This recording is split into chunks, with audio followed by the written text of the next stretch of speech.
Hello students, a very good evening to all of you. जय श्री कृष्णा, जय श्री राधे। तो शुरुआत करते हैं आज के इस सेशन की। बिल्कुल बातचीत शुरू करेंगे हम लोग जो है वो यूनिट फर्स्ट से ड्रामा का जो है वो पार्ट लेकर हम लोग चल रहे हैं। पहले एक सेगमेंट पे हमने जहां स्टार्ट किया था वहां हिस्ट्री के बेसिस पे मैंने सारी चीजें जो है वो एक्सप्लेन करने का प्रयास किया कि एक स्टूडेंट को अगर ये समझ में आ जाए कि पीरियड के अकॉर्डिंग, जैसे मान लीजिए अगर हम रेनेसा की बात कर रहे हैं या अगर हम एज ऑफ शेक्सपियर और जैकोबियन जो दोनों मिला के जिसके बारे में बातचीत कर रहे हैं, तो उस एक पर्टिकुलर एज या पर्टिकुलर टाइम में कितने राइटर्स थे या किन किन लोगों ने पोएट्री में, किसने ड्रामा में और किसने जो है वो बाकी जनर में काम किया, तो वो ज्यादा आसान होता है। बट एक जनरल टेंडेंसी है स्टूडेंट की कि उसे जैसा पैटर्न शुरुआत से चलता आया है उसी पे अगर पढ़ाया जाए तो वो ज्यादा कंफर्टेबल फील करते हैं। तो शुरू करते हैं आज के सेशन को। आज आराम से बैठो क्योंकि सेशन में कोशिश करूंगा कि जितना ज्यादा हो सके उतना हम खींच पाएं और हम इसे डेवलपमेंट ऑफ ड्रामा यानी इंग्लिश लिटरेचर में जहां से शुरुआत होती है, मिरेकल आपका जो है वो मिस्ट्री, इंटरल्यूड या अपन बात वहां तक जो है वो पहुंचा दे। तो उससे ठीक पहले का जो क्रम है कि इसे ड्रामा जिसकी शुरुआत हम लोग कर रहे हैं। अब देखिए ड्रामा को इस तरीके से लेने के पीछे का रीजन समझ लीजिएगा कि हमें ड्रामा में सिर्फ और सिर्फ ब्रिटिश ही नहीं पढ़ने हैं, हमें सिर्फ ब्रिटिश राइटर्स को ही थोड़ी पढ़ना है, हमें तो वर्ल्ड ड्रामा पढ़ना है।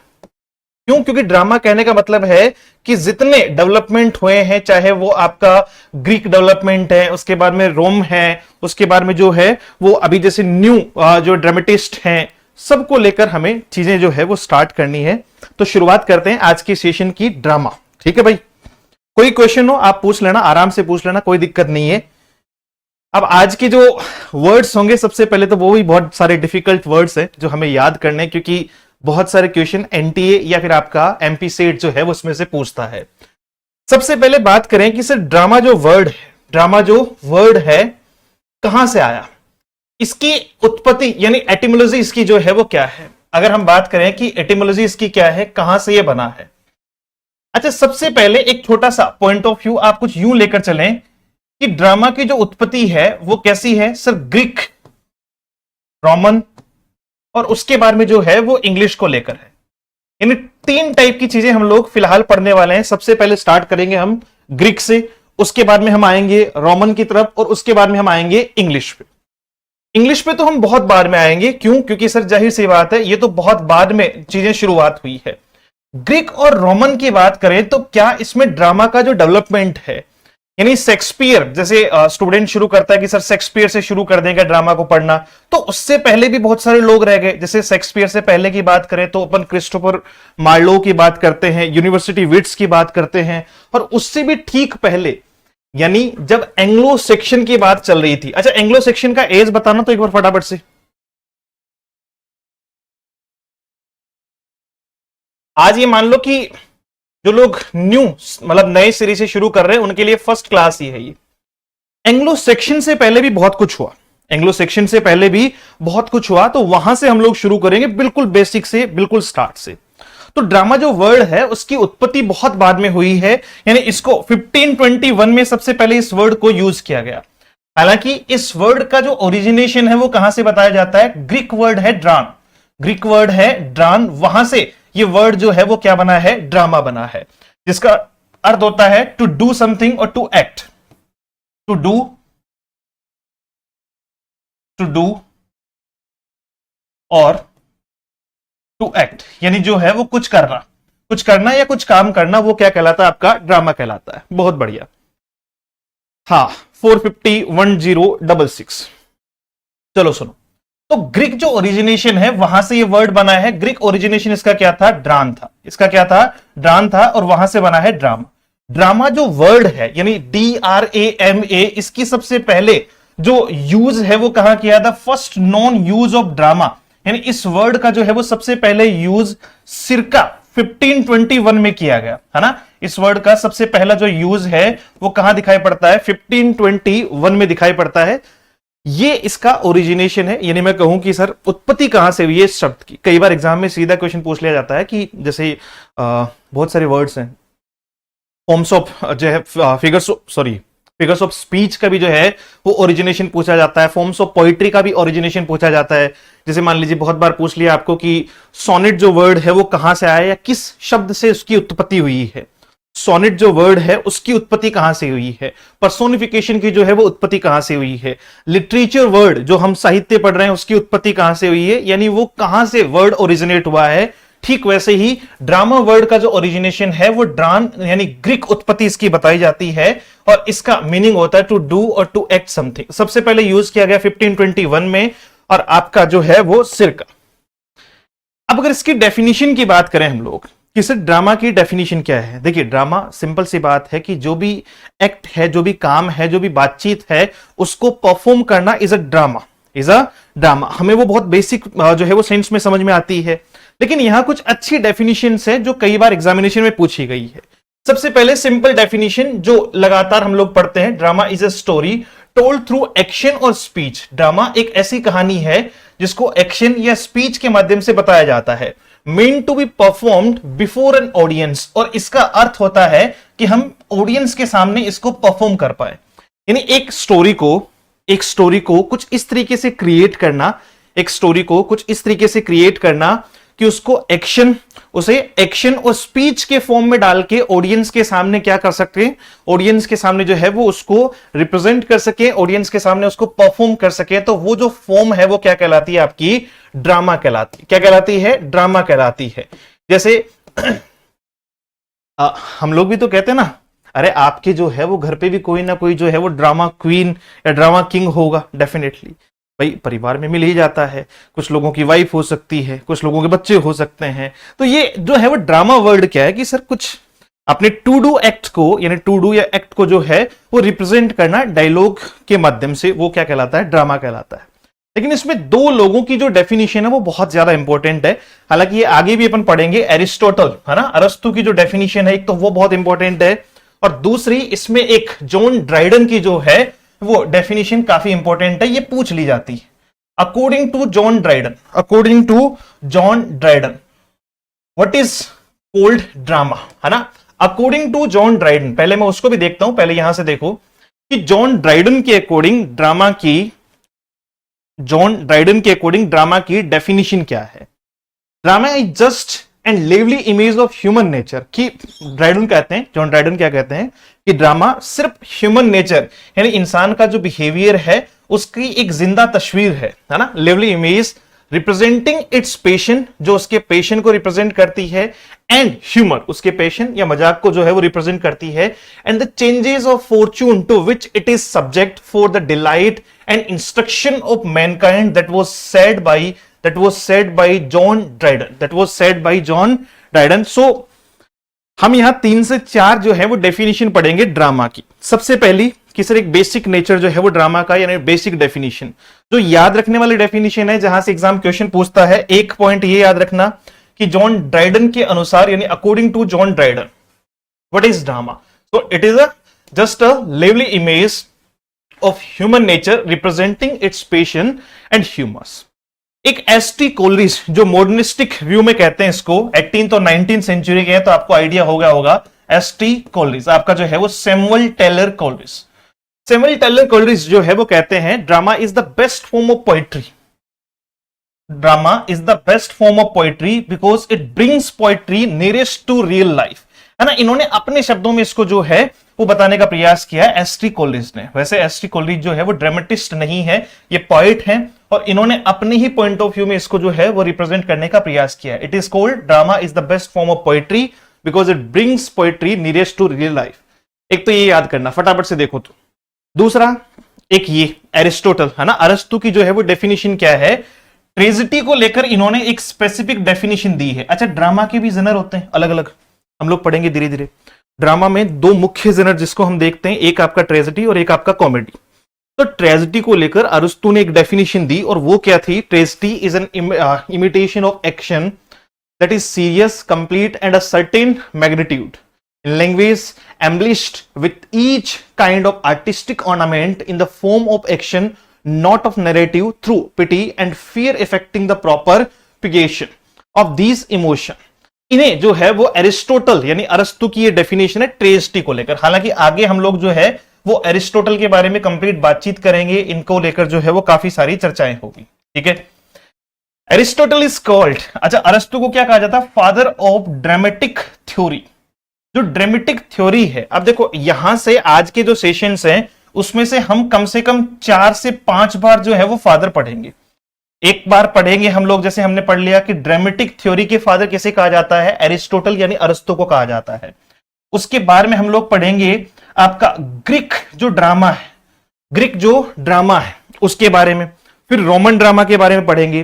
तो सबसे पहला और इंपॉर्टेंट पॉइंट यहां तक के सेशन में क्या रहा कि सर एक वर्ड याद रखना है, ड्राम, जहां से ड्रामा बना हुआ है। 1521 यानी 1521 में से सबसे पहली बार इस वर्ड को यूज किया गया। ग्रीक ओरिजिनेशन है, ग्रीक शब्द से इसकी उत्पत्ति हुई। हम ग्रीक पढ़ रहे हैं। यहां सबसे पहले जब हमने शुरू किया तो ड्रामा की अलग अलग लोगों ने अलग अलग डेफिनेशन दी। बेसिक डेफिनेशन है किसी काम को करना, उसको परफॉर्म करना, ठीक है, एक्ट के माध्यम से, या जो है वो चीजों को स्पीच एक्ट के माध्यम से जो है वो परफॉर्म करना, दैट इज कॉल्ड ड्रामा। लेकिन अलग अलग लोगों की अलग अलग डेफिनेशन थी, जिसमें से एक आपको याद रखनी है, एरिस्टोटल, जिन्होंने ट्रेजेडी को लेकर एक अपनी डेफिनेशन दी, और साथ में दूसरा नाम फटाफट से आप खुद बताओ, देखिए, गो फॉर इट। और देखो जितने एक्टिव रहोगे उतना ही बेहतर चीजें जो है वो देखने को मिलेगी। और क्वेश्चंस आप पूछ सकते हो, if you want you can ask. ठीक है, एरिस्टोटल ने तो जो है वो ट्रेजेडी को लेकर दी है। मैं ड्रामा की डेफिनेशन की बात करूं तो एक तो बेसिक डेफिनेशन है, और एक जिंदा तस्वीर यानी लिवली इमेज जो है वो किसने कहा है? लिवली इमेज ड्रामा को ह्यूमन नेचर की जिंदा तस्वीर जो है वो जॉन ड्राइडन ने कहा है। किसने कहा है? जॉन ड्राइडन ने कहा है, और वो बहुत इंपॉर्टेंट भी है, याद रखिएगा। फादर ऑफ ड्रामेटिक थ्योरी अगर पूछा जाए तो एरिस्टोटल को जो है वो फादर ऑफ ड्रामेटिक थ्योरी कहा जाता है। एरिस्टोटल के बारे में हम बातचीत करेंगे। उससे ठीक पहले ऑक्सफोर्ड की डिक्शनरी भी अपनी एक डेफिनेशन लिखती है ड्रामा को लेकर। एसटी कोलरिज नहीं है, एसटी कोलरिज नहीं है, जॉन ड्राइडन की बात कर रहे हैं। ठीक है, जिन्होंने क्या कहा है कि ड्रामा एक तस्वीर है, जिंदा तस्वीर है ह्यूमन नेचर की। ऑक्सफोर्ड कहता है drama is a play for theatre, radio और टेलीविजन, और एनी सिचुएशन और event that excites emotion and conflict, जो एक्साइट करता है इमोशन और कॉन्फ्लिक्ट को। तो उसके बारे में ऑक्सफोर्ड की डिक्शनरी में भी ये डेफिनेशन जो है वो दे रखी है। बट 100% जो है वो मेन प्रायोरिटी रखना आप तो जॉन ड्राइडन वाली डेफिनेशन को, इसके बारे में बहुत बार पूछा जाता है।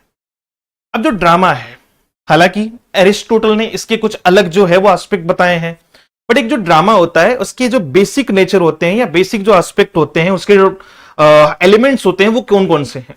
तो बेसिक एलिमेंट क्या है कि एक ड्रामा में कितनी सारी चीजें होती है। देखो सबसे पहली बात प्लॉट, जो सबसे ज्यादा इंपॉर्टेंट है।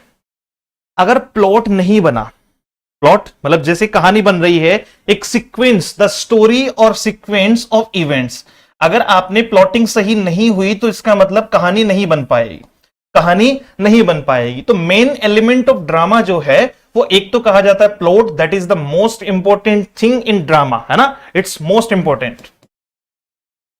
मोस्ट किसी भी ड्रामा के लिए,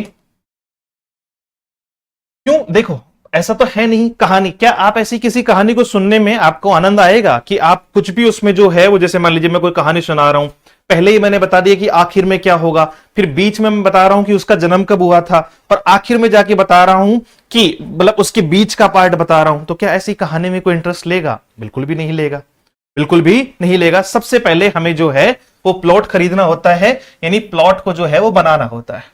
उसके बाद में नंबर आता है उसमें कैरेक्टर्स का। ठीक है, कि प्लॉट तो खरीद लिया, अब उसके अंदर जो है वो क्या रखे जाएं, लोग भी तो रखे जाएंगे, कैरेक्टर्स रखे जाएंगे। ठीक है, कैरेक्टर भी बहुत इंपॉर्टेंट है, कैरेक्टर भी बहुत इंपॉर्टेंट है, क्योंकि जो लोग इस ड्रामा में बातचीत कर रहे हैं, वो लोग जो एक्ट कर रहे हैं, चाहे वो हीरो हैं, विलन है, क्लाउन है, जो भी लोग हैं, लेकिन वो भी बहुत जरूरी है।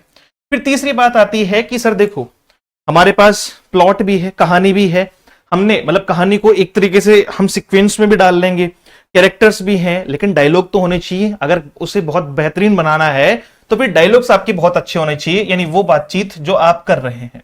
डन। उसके बाद में बात आती है वर्ड्स स्पोकन बाय कैरेक्टर्स। फिर बात आती है कॉन्फ्लिक्ट। देखो, अगर ड्रामा में कॉन्फ्लिक्ट नहीं हुआ तो आनंद नहीं आएगा। सीधी सीधी बातचीत अगर आपने की तो ड्रामा को उतना बेहतर तरीके से रिप्रेजेंट नहीं करवाया जाएगा, इसलिए उसमें कॉन्फ्लिक्ट होना बहुत जरूरी है। स्ट्रगल्स या प्रॉब्लम्स के बारे में जो है वो बातचीत होना बहुत जरूरी है। It is also called the heart of drama. It is also called the heart of drama. किसे कहा जाता है? कॉन्फ्लिक्ट को। कॉन्फ्लिक्ट को जो है वो क्या कहा जाता है? हार्ट ऑफ ड्रामा कहा जाता है। भैया ये नहीं है तो फिर आनंद नहीं है ड्रामा का। डन। थीम, आप कोई भी ड्रामा लिख रहे हैं, कोई भी ड्रामा पढ़ रहे हैं तो उसकी एक सेंट्रलाइज थीम होती है कि वास्तविकता में है क्या। कॉमेडी है, ट्रेजेडी है, अब किस प्रकार की कॉमेडी है या किस प्रकार की ट्रेजेडी है या किस प्रकार की बातचीत करने का प्रयास कर रहा है। क्या उसकी टोन या उसकी जो है वो थीम डिडक्टिक टोन है या नैरेटिव है, कुछ तो होगा उसमें। तो थीम बहुत जरूरी है, सेंट्रल आइडिया या वो मैसेज जो आप लोगों को देना चाहते हैं उस ड्रामा के माध्यम से। फिर बात आती है सेटिंग, कि जब आप ड्रामा लिखते हैं तो उसका सेटिंग ऑफ टाइम और प्लेस दोनों ही इंपॉर्टेंट होते हैं कि कहां और कब इसे जो है वो लिखा गया है। क्यों? क्योंकि कैरेक्टर्स को भी ठीक वैसे ही अगर आप रिप्रेजेंट करेंगे तो ये बढ़िया रहेगा। और स्पेक्टेकल होता है, विजुअल इफेक्ट जो आप बेहतर सोच पाते हैं। थॉट प्रोसेस की बात कर रहे हैं, म्यूजिक है, आपका कॉस्ट्यूम्स है और लाइटिंग है कि कैसा आप यूज कर रहे हैं। तो ये सब के सब एक एलिमेंट का काम करते हैं किसी भी ड्रामा के लिए। डन। देखो, main elements of drama plot है, प्लॉट मोस्ट इंपॉर्टेंट है। उसके बाद में कैरेक्टर्स आ गए, कैरेक्टर के अलावा डायलॉग आ गया, कॉन्फ्लिक्ट जिसे अपन हार्ट ऑफ ड्रामा कह रहे हैं। कॉन्फ्लिक्ट होना भी यानी स्ट्रगल्स होना भी, प्रॉब्लम्स होना भी बहुत जरूरी है, तब जाके चीजें बेहतर होती है। तो ये ड्रामा के मेन एलिमेंट है।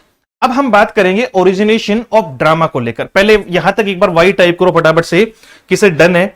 जॉन ड्राइडन की डेफिनेशन डन है एकदम ऐसे, बस इतनी सी लाइन अगर याद रह जाएगी तो पूरा, फिर बाद में कोई दिक्कत नहीं, एग्जाम में आराम से पकड़ लेंगे कि जॉन ड्राइडन ने ह्यूमन नेचर की जिंदा इमेज यानी लिवली इमेज कहा है किसे? ड्रामा को।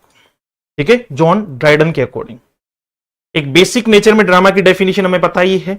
1521 में इसको सबसे पहले यूज किया गया। सिरका जो है वो आपका पॉइंट ऑफ व्यू याद रखना, इसमें ड्रान वर्ड से जो है वो इसकी ओरिजिनेशन हुआ है, उत्पत्ति हुई है, व्युत्पत्ति हुई है। और प्लॉटिंग बहुत जरूरी है, प्लॉटिंग इंपॉर्टेंट है और सबसे इंपॉर्टेंट है इसमें आपका कॉन्फ्लिक्ट, क्योंकि इसे हार्ट ऑफ ड्रामा कहा जाता है। अब देखो होता क्या था, मतलब बहुत पहले, बहुत बहुत मतलब जब ईसा मसीह के जन्म से भी बहुत पहले की अगर बात करें तो उस टाइम पे भी चीजें तो थी, ड्रामा था। अब किस टाइप का ड्रामा था या वो कैसे डेवलप हुआ? सबसे पहले हम बात कर रहे हैं ग्रीक ओरिजिनेशन के बारे में, यानी ग्रीस, ग्रीक समझ गए, ग्रीक भाषा के बारे में बात कर रहे हैं, यूनानी भाषा के बारे में बात कर रहे हैं। और वहां से जो ओरिजिनेशन है वो कैसे हुआ, कैसे उसका डेवलपमेंट रोमन में आया और उसके बाद में कैसे उसको हम इंग्लिश में लेकर गए। So we are starting from the Greek development of drama. उस टाइम पे क्या होता था? अच्छा, ड्रामा या कोई भी आप ड्रामा ले लो, पोएट्री ले लो, कोई भी पार्ट ले लो, आप मुझे ये बताओ, एक खुद के जो है वो एक्सपीरियंस से बताओ कि इन सब की शुरुआत, सोच के देखो कि मान लो आपको कुछ भी नहीं पता, लेकिन आपको क्या लगता है कि इन सब की शुरुआत कहां से हुई होगी? क्या इनका सबका एक पॉइंट ऑफ व्यू रहा होगा जो रिलीजियस है? क्योंकि सबसे पहले जब लोगों ने बातचीत करना शुरू की होगी, चाहे वो पोएट्री के एस्पेक्ट में ले लीजिए आप, चाहे ड्रामा के एस्पेक्ट में ले लीजिए, वो सबसे ज्यादा जो है वो पॉइंट ऑफ व्यू किसका रहा था? रिलीजियस पॉइंट ऑफ व्यू रहा था। कैसा पॉइंट ऑफ व्यू था? रिलीजियस। कि सर लोगों ने जो भी लिखा, जो भी कविताएं या जो भी आपका ड्रामा लिखा, जैसी भी बातचीत की, तो वो पहले ईश्वरवाद के तौर पे जो है वो ज्यादा बातचीत की गई, भगवान के लिए ज्यादा बातचीत की गई। मतलब देवताओं को जो है वो रिझाने के लिए भजन जो है वो गाए जाते थे, या देवताओं के बारे में रिलीजियस जो कनेक्टिविटी है वो आपको हर जगह पे सबसे पहले दिखाई पड़ेगी। चाहे आप इंग्लिश में देखोगे, अगर इंग्लिश ड्रामा में देखोगे तो वहां भी रिलीजियस कनेक्टिविटी है। इंडियन अगर आप बात करें तो यहां पर भी रिलीजियस कनेक्टिविटी आपको दिखाई पड़ेगी। तो सबसे पहले जो लोगों की बातचीत है, जो शुरुआत होती है ग्रीक ड्रामा की, वो कहां से होती है? ठीक है, ग्रीक ड्रामा जिसका ओरिजिनेशन बताया जाता है birth place of western drama, यानी वेस्टर्न ड्रामा की जो है वो शुरुआत कहां से होती है? ये हमारी बात होगी कि ड्रामा वर्ड ग्रीक के ड्रान से आया हुआ है, टू डू और टू एक्ट, जिसका अर्थ होता है, ओरिजिनेशन इसका हुआ रिलीजियस फेस्टिवल ऑफ डायनेसस। सबसे पहला वर्ड जो याद करना है, ग्रीक भगवान है, ग्रीक एक माइथोलॉजिकल गॉड है, ग्रीक भगवान, ग्रीक गॉड डायनेसस के नाम पे ये सारी बातचीत जो है वो शुरू हुई। मतलब लोग क्या करते थे, अपनी भगवान की पूजा करने के लिए, है ना, अपने भगवान को जो है वो पूजने के लिए क्या किया करते थे? हाइम्स गाया करते थे। भजन गाया करते थे, वहां से सबसे पहले शुरुआत हुई। वहां से सबसे पहले शुरुआत हुई है। गॉड का नाम जरूर याद रखना आपका, डायनासस। ठीक है, डायनासस ग्रीक गॉड है, वाइन और फर्टिलिटी के देवता है, मतलब शराब के और फर्टिलिटी, उपजाऊपन के जो है वो देवता बताए जाते हैं, जिनका नाम है डायनोसिस। ठीक है भैया, पहला और आपका मेन पॉइंट आपको जो याद रखना है कि सर ग्रीक में भी शुरुआत कहां से हुई, तो यहां से हुई। क्यों इन ड्रामा का यूज किया जाता था, पर्पस क्या था, to celebrate Dionysus through songs and dances. जो गाने हैं, है ना, कोरस होता था, मतलब क्या होता था, कोरस होता था, एक तरीके से जो है वो कोरस में लोग गाते और नाचते थे। यानी एक जो है वो पक्ष गाता और एक पक्ष क्या किया करता था, नाचता था, और दोनों एक दूसरे को एक तरीके से सपोर्टिव मूड में जो है वो कोरस कहा करते हैं अपन। ठीक है, तो उस तरीके से सबसे पहले भगवान को सेलिब्रेट करने के लिए, उनके त्योहार को सेलिब्रेट करने के लिए, उन फेस्टिवल्स को सेलिब्रेट करने के लिए डायनोसिस जो इनके ईश्वर हैं, वाइन और फर्टिलिटी के देवता हैं, उसके लिए सॉन्ग्स और आपका डांसेस जो है वो हुआ करते थे। सॉन्ग्स को एक नाम दिया गया डिथेरम्स, है ना, डिथेरम्स जो है वो नाम दिया गया। आगे यही नाम प्रचलित होगा, हम लोग पढ़ेंगे भी कि यहीं से पॉइंट ऑफ व्यू, पहला पॉइंट ऑफ व्यू यहीं से शुरू होगा आपका। ठीक है, यहीं से आपका मेन पॉइंट ऑफ व्यू जो है वो शुरू होगा, ये मेन पॉइंट है आपका। और दूसरा जो है वो डांसेस को कॉरल जो है वो हिम्स नाम दिया गया, कि भाई एक तरीके से साथ में जो है वो भजन गाना और भगवान की पूजा अर्चना करना, जो उस समय के ग्रीक गॉड जिनका नाम डायनासिस। डन है। उसके बाद में धीरे धीरे, पहले तो स्पिरिचुअल था, पहले तो रिलीजियस था, फिर धीरे धीरे जो है वो ये चीजें बदलकर किस में आ गई, ट्रेजेडी और कॉमेडी में आ गई। तो ये ट्रेजेडी और कॉमेडी तक कैसे पहुंची, इसके बारे में हम चर्चा कर ही रहे हैं। यहां से सबसे पहला वर्ड, एक तो डायनासिस, दूसरा जो है वो डिथेरम्स, और आपका जो है वो हिम्स, मतलब ये जनरली आपको पता होना चाहिए। ये आपके जो है वो ग्रीक गॉड है जिनके बारे में हमने चर्चा की है। अब इसके डेवलपमेंट शुरू हुए, स्टेज जो है वो इसकी बनी कि सर भगवान का नाम तो लेते थे, अच्छी बात है, लेकिन फिर हुआ क्या, ऐसा क्या हुआ कि ड्रामा आया या ड्रामा की शुरुआत हुई। मैंने क्या कहा कि पहले लोग कोरस में जो है वो गाते और बजाते थे, नृत्य जो और जो गायन है वो साथ में किया जाता था अपने ईश्वर के लिए। फिर होता क्या है, पहला एक व्यक्ति, जिसे हम अपवाद कहते हैं, क्योंकि हर काम की शुरुआत एक व्यक्ति से ही होता है, पहला स्टेप जिन्होंने उठाया उस व्यक्ति का नाम है थेस्पिस। ठीक है, थेसिप्स, ऐसे थेसिप्स। मेरी हिंदी बड़ी अच्छी है, बहुत बढ़िया, तालियां। थेसिप्स, ठीक है। थेसिप्स को जो है वो फादर ऑफ ग्रीक ड्रामा कहा जाता है। थेसिप्स को फादर ऑफ ग्रीक ड्रामा कहा जाता है। और ये इससे पहले जो फोटो पूछ रहे थे, ये भगवान, मतलब इसके जो ग्रीक गॉड है डायनोसिस, इसकी फोटो है। ठीक है, गूगल कर लेना, विकिपीडिया पे मिल जाएगा, सब कुछ वहीं से लिया हुआ है, कोई हमने अपनी तरफ से कुछ नहीं बना रखा। एवरीथिंग इज लाइक हमें गूगल जो है वो वहां से मिल जाएगा, विकिपीडिया से मिल जाएगा। तो अब सबसे पहले की बात कर रहे हैं कि सर बताओ, फटाफट से जल्दी बताओ सर, बहुत क्यूरियोसिटी जग रही है कि ड्रामा की शुरुआत हुई कहां से। सबसे जो मेन पॉइंट ऑफ व्यू था जिसके बारे में हम बात कर रहे थे, डिथेरेम्बिक जो है वो कोरस, यानी ये कौन सा पॉइंट ऑफ व्यू था कि सर इसमें लोग कोरस में एक साथ में मिलकर जो है वो गाते थे। ये किस समय की बात हो रही है, 600-550 बीसी। ये समझ रहे हो आप, ये कितने लोगों को समझ में आता है, पहले ये बताओ, how many of you know कि सर ये कैसी बातचीत है। 600 और उल्टा लिखा हुआ है 550, जबकि हम जनरली लिखते हैं 550 और फिर 600 लिखते हैं। तो जल्दी से बताओ, बीसी तो समझते हैं, बिफोर क्रिस्ट की बात कर रहे हैं, ईसा मसीह के जो है वो जन्म से पहले की बात कर रहे हैं। बता दो फटाफट से। Good job, good job, good job. अब देखो, सबसे पहले जो डिथेरेम्बिक कोरस है वो हुआ करता था, यानी हाँ बिफोर क्रिस्ट की बात कर रहे हैं, जीसस क्राइस्ट की बात कर रहे हैं कि भैया जीसस की मृत जो है वो जब उनका जन्म हुआ होगा उससे भी पहले। ठीक है, बिफोर मतलब जो है वो डेट्स है वो दो तरीके से हम लोगों ने देखी है, एक बीसी है आपका बिफोर जीसस क्राइस्ट, और एक होता है एडी, है ना, आपको आगे दिखेगा, जैसे आप एंग्लो सेक्शन वगैरह में जो है वो बाद में एडी देखने लग जाओगे, तो वो होती है एनो डोमिनी।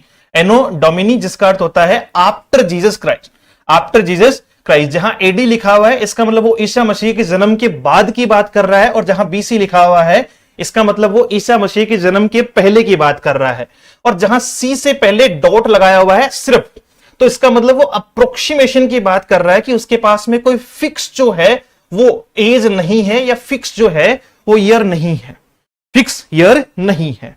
डन। हाँ, रिवर्स में चलते हैं, ईसा मसीह के जन्म से पहले चलते हैं, दैट्स क्वाइट गुड।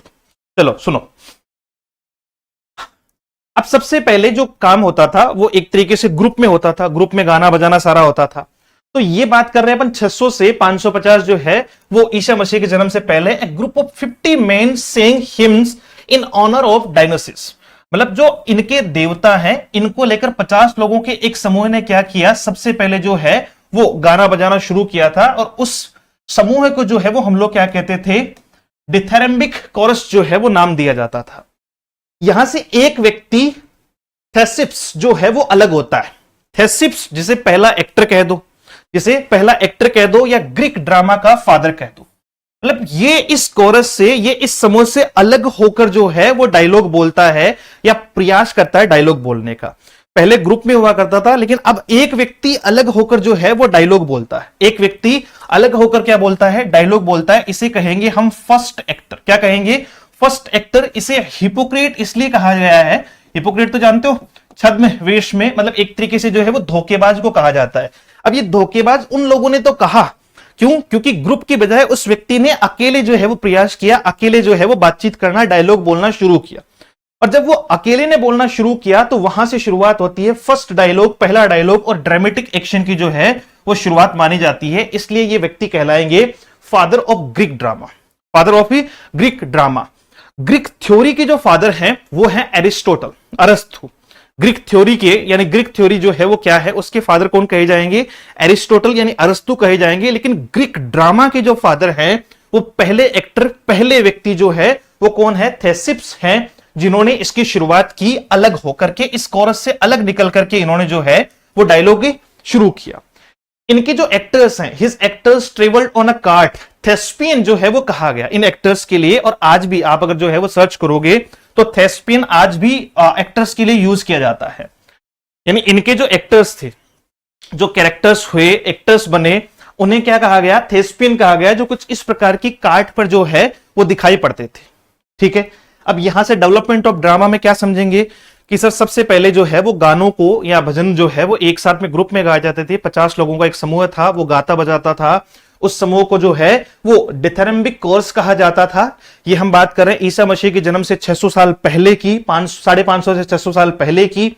और वहां इनमें से एक व्यक्ति अलग हुआ और उस एक व्यक्ति ने जो है वो अपना डायलॉग रिप्रेजेंट किया, जहां से ड्रामा की शुरुआत हुई। और उस व्यक्ति को ही फादर ऑफ इंग्लिश ड्रामा मत कह देना, फादर ऑफ ग्रीक ड्रामा कहा जाता है। क्या कहा जाता है, फादर ऑफ ग्रीक ड्रामा कहा जाता है, जिनका नाम है थेस्पिस।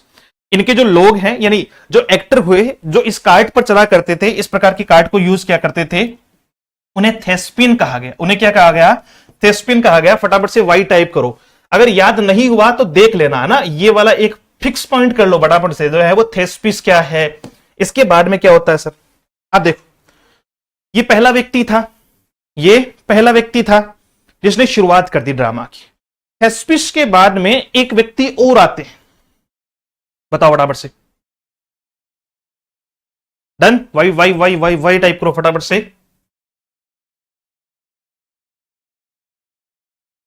थेस्पिस के बाद में एक व्यक्ति और आते, ठीक है।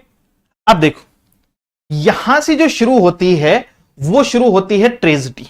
यहां से जो शुरू होती है वो क्या शुरू होती है, ट्रेजेडी की शुरुआत होती है। अब ट्रेजेडी क्या है, ये सब कुछ क्या है, इसके बारे में सबसे पहले ग्रीक ड्रामा में सेकंड व्यक्ति या जिन्होंने इंट्रोड्यूस किया सेकंड एक्टर को, इंट्रोड्यूस्ड सेकंड एक्टर, यानी मतलब आप इसको यही बात कहो कि इन्होंने जो है वो अपने ड्रामा में कितने एक्टर जो है वो यूज किए, कितने पात्र यूज किए, 2 पात्र जो है वो यूज किए।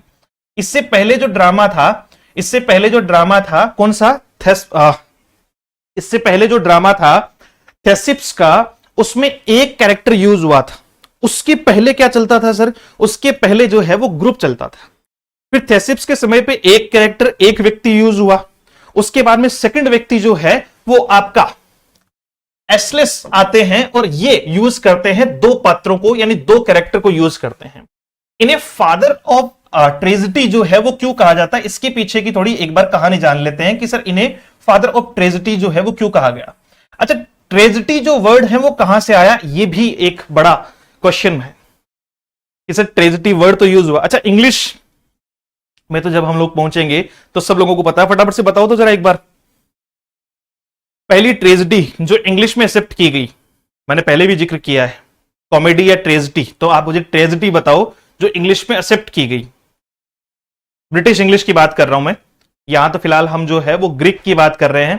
तो फर्स्ट ट्रेजिडी कौन सी है। अब ट्रेजिडी वर्ड जो है वो कहां से आया है, ट्रेजिडी जो वर्ड है ये भी याद रखना कि इसका उद्गम यानी इसका ओरिजिनेशन जो है वो कहां से हुआ बताओ एक बार फटाफट से।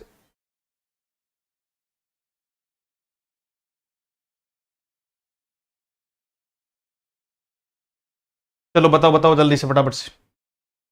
ट्रेजिडी जो है वो इंग्लिश में कौन सी एक्सेप्ट की गई है, ठीक है।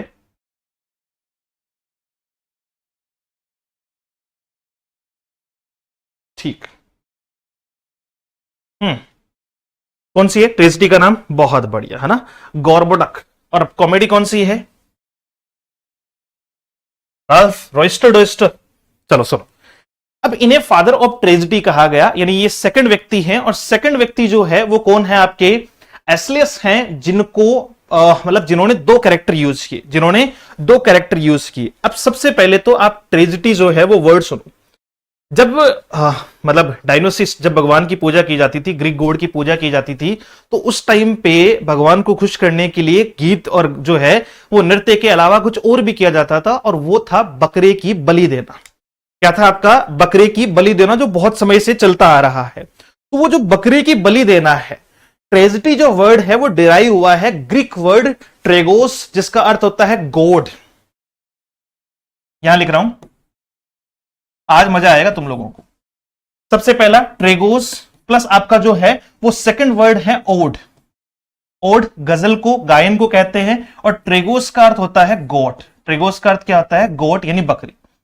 तो ये जो है वो वास्तविकता में क्या है, ट्रेगोस और ओड आपका जो है वो वहां से डिराइव हुआ है। ग्रीक वर्ड है ट्रेगोस जिसका अर्थ गोट होता है, एंड ओड जिसका अर्थ होता है सॉन्ग। ओड जिसका अर्थ क्या होता है, सॉन्ग होता है। तो यहां से गोट सॉन्ग, तो उसके लिए एक गीत गाया जाता था बलि देने से पहले, भगवान को खुश करने के लिए जो गीत गाया जाता था, वहां से ट्रेजिडी जो है वो वर्ड की शुरुआत मानी जाती है।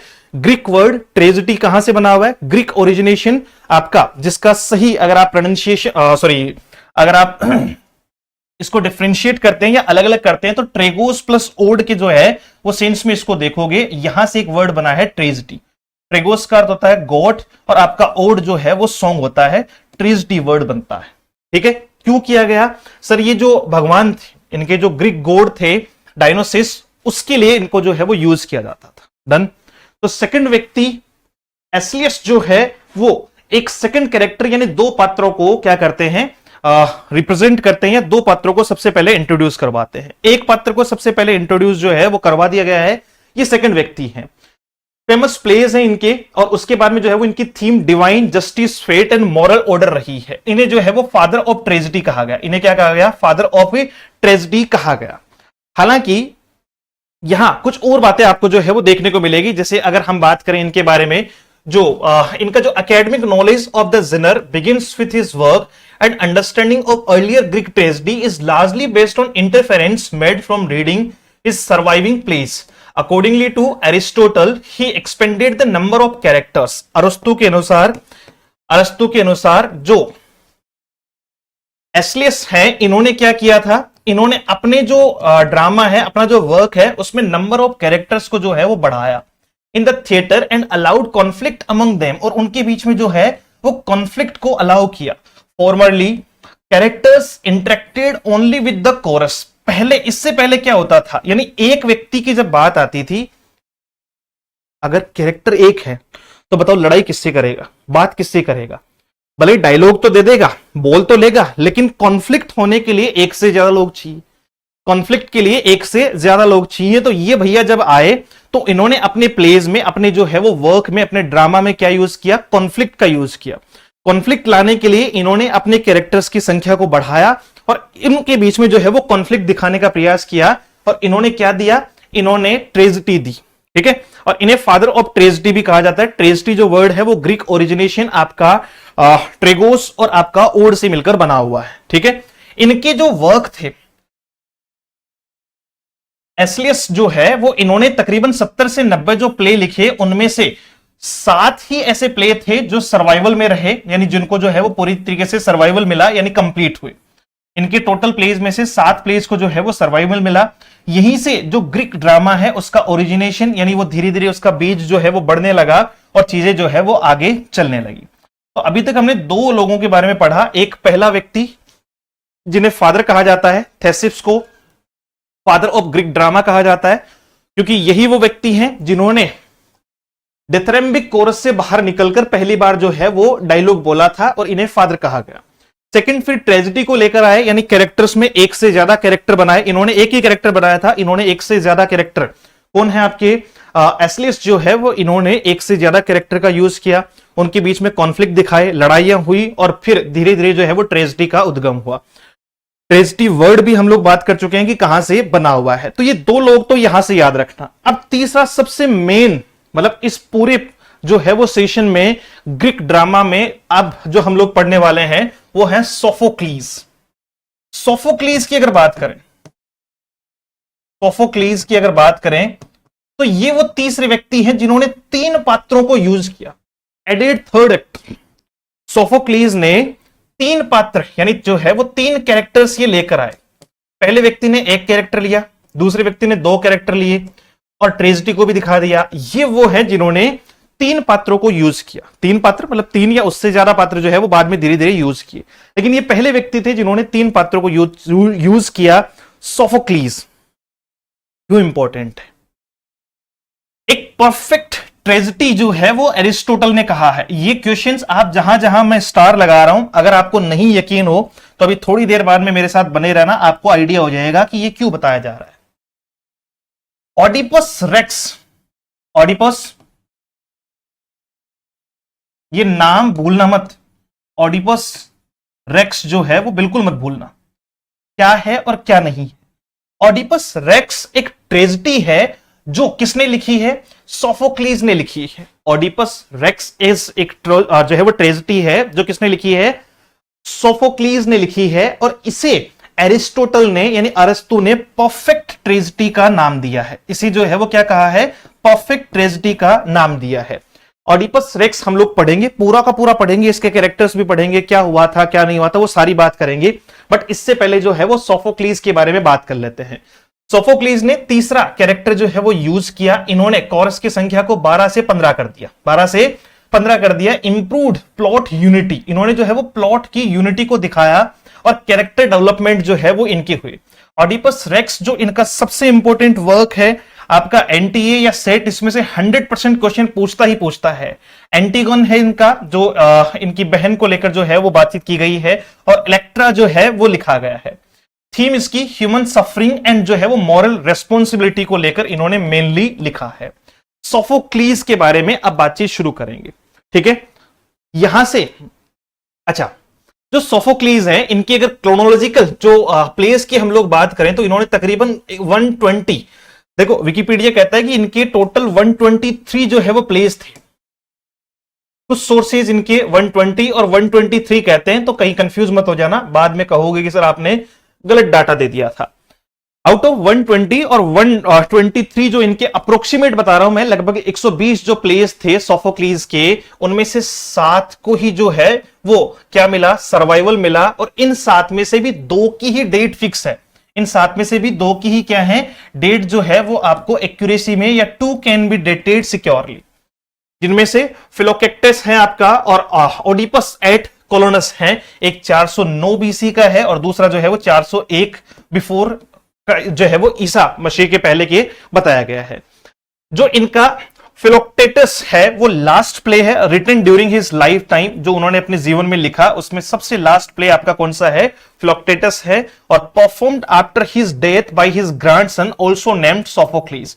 इनका जो पोता था जिसका नाम सोफोक्लीज था, उसने इसको परफॉर्म किया था, जो इनकी डेथ के बाद में परफॉर्म हुआ था। तो दो इनके जो है वो वर्क 123 प्लेज में से 7 सर्वाइव कर पाए, यानी 7 पूरे हुए या 7 को पहचान मिली, और उनमें से भी 2 को ही जो है वो एग्जैक्ट हमें पता है, और उनमें से एक इन्होंने अपनी मृत्यु के सबसे लास्ट प्ले लिखा था, और एक जो है वो इनकी मृत्यु के बाद में इनके ग्रैंडसन ने, जिसका भी नाम क्या है, सोफोक्लीज है, उन्होंने इसको लिखा। यहां तक एक बार वाई टाइप करो, क्योंकि अब हम बात करेंगे एक बहुत बेहतरीन जो है वो पॉइंट ऑफ व्यू की। पहले इतना बता दो एक बार, और तुम कहोगे तो वापस रिपीट भी करवा दूंगा, मुझे कोई दिक्कत नहीं है। आज क्लास चलने दो, इसको अच्छे तरीके से जो है वो पूरा करेंगे, पर पहले ठीक है, चलो लास्ट में कर लेंगे फिर एक बार, है ना, वापस से रिवाइज भी कर लेंगे। सोफोक्लीज, बार बार एक ही बात है, 3 कैरेक्टर को लाने वाला, यानी यहीं से बातचीत शुरू हो रही है। इनसे पहले जो व्यक्ति रहे उन्हें फादर ऑफ ट्रेजेडी कहा जाता है, ठीक है, और फादर ऑफ ग्रीक ड्रामा किसे कहा जाता है, फादर ऑफ ग्रीक ड्रामा किसे कहा जाता है, लास्ट में एक बार वापस रिपीट करेंगे, पर डोंट वरी। अब देखो, सबसे पहले ग्रीक ड्रामा में 2 पॉइंट और पढ़ो, उसके बाद में हम जो है वो ओडिपस रेक्स पढ़ेंगे, जो बहुत इंपॉर्टेंट है, that is really very very important. क्यों है इंपॉर्टेंट, इतनी बार मैं क्यों कह रहा हूं, वो अभी हम उनके क्वेश्चंस देखेंगे तो आइडिया लग जाएगा। थेबन प्लेस, थेबन प्लेस जो है वो आपका क्या है, सबसे पहले ये समझो। 3 मेजर वर्क्स ऑन थेबस, थेबस जो है वो प्लेस है, थेबस के 3 जो है वो क्या है, मेजर प्लेस हैं, जिन्हें थेबन प्लेस के नाम से जानते हैं। जो है वो थेसिप्स, हिंदी अटक जाती है यार। देखो थेबन प्लेस क्या है सर, जो थेबस जगह है, थेबन प्लेस, थेबस जो है वो प्लेस है, उसका जो वर्ड है, वहां जो 3 मेजर प्ले रहे वो हैं आपके थेबन प्लेस। अब लोग तो कहते हैं कि साहब ये क्रोनोलॉजी है, these plays together portray the rise, fall and aftermath of Oedipus tragic family and the city of Thebes, यानी ये जो प्ले है, ड्रामा है, वो थेबस शहर, थेबस जो है वो शहर, और आपके ओडिपस की जो है वो फैमिली का ट्रेजिक एक चित्रण जो है वो आपको दिखाते हैं। इन तीनों प्लेज में बात की गई है, ठीक है। सबसे पहले ओडिपस रेक्स जो हम लोग पढ़ने वाले हैं, इसका दूसरा नाम ओडिपस द किंग भी है, एग्जाम में पूछा भी गया है आपका कि इस प्ले का क्या नाम है, तो ओडिपस रेक्स है या ओडिपस द किंग है, या टायरेनस भी इसको कहा जाता है, बट जनरली जो है वो ज्यादातर इन दोनों में से एक ओडिपस रेक्स या ओडिपस द किंग दिया जाता है।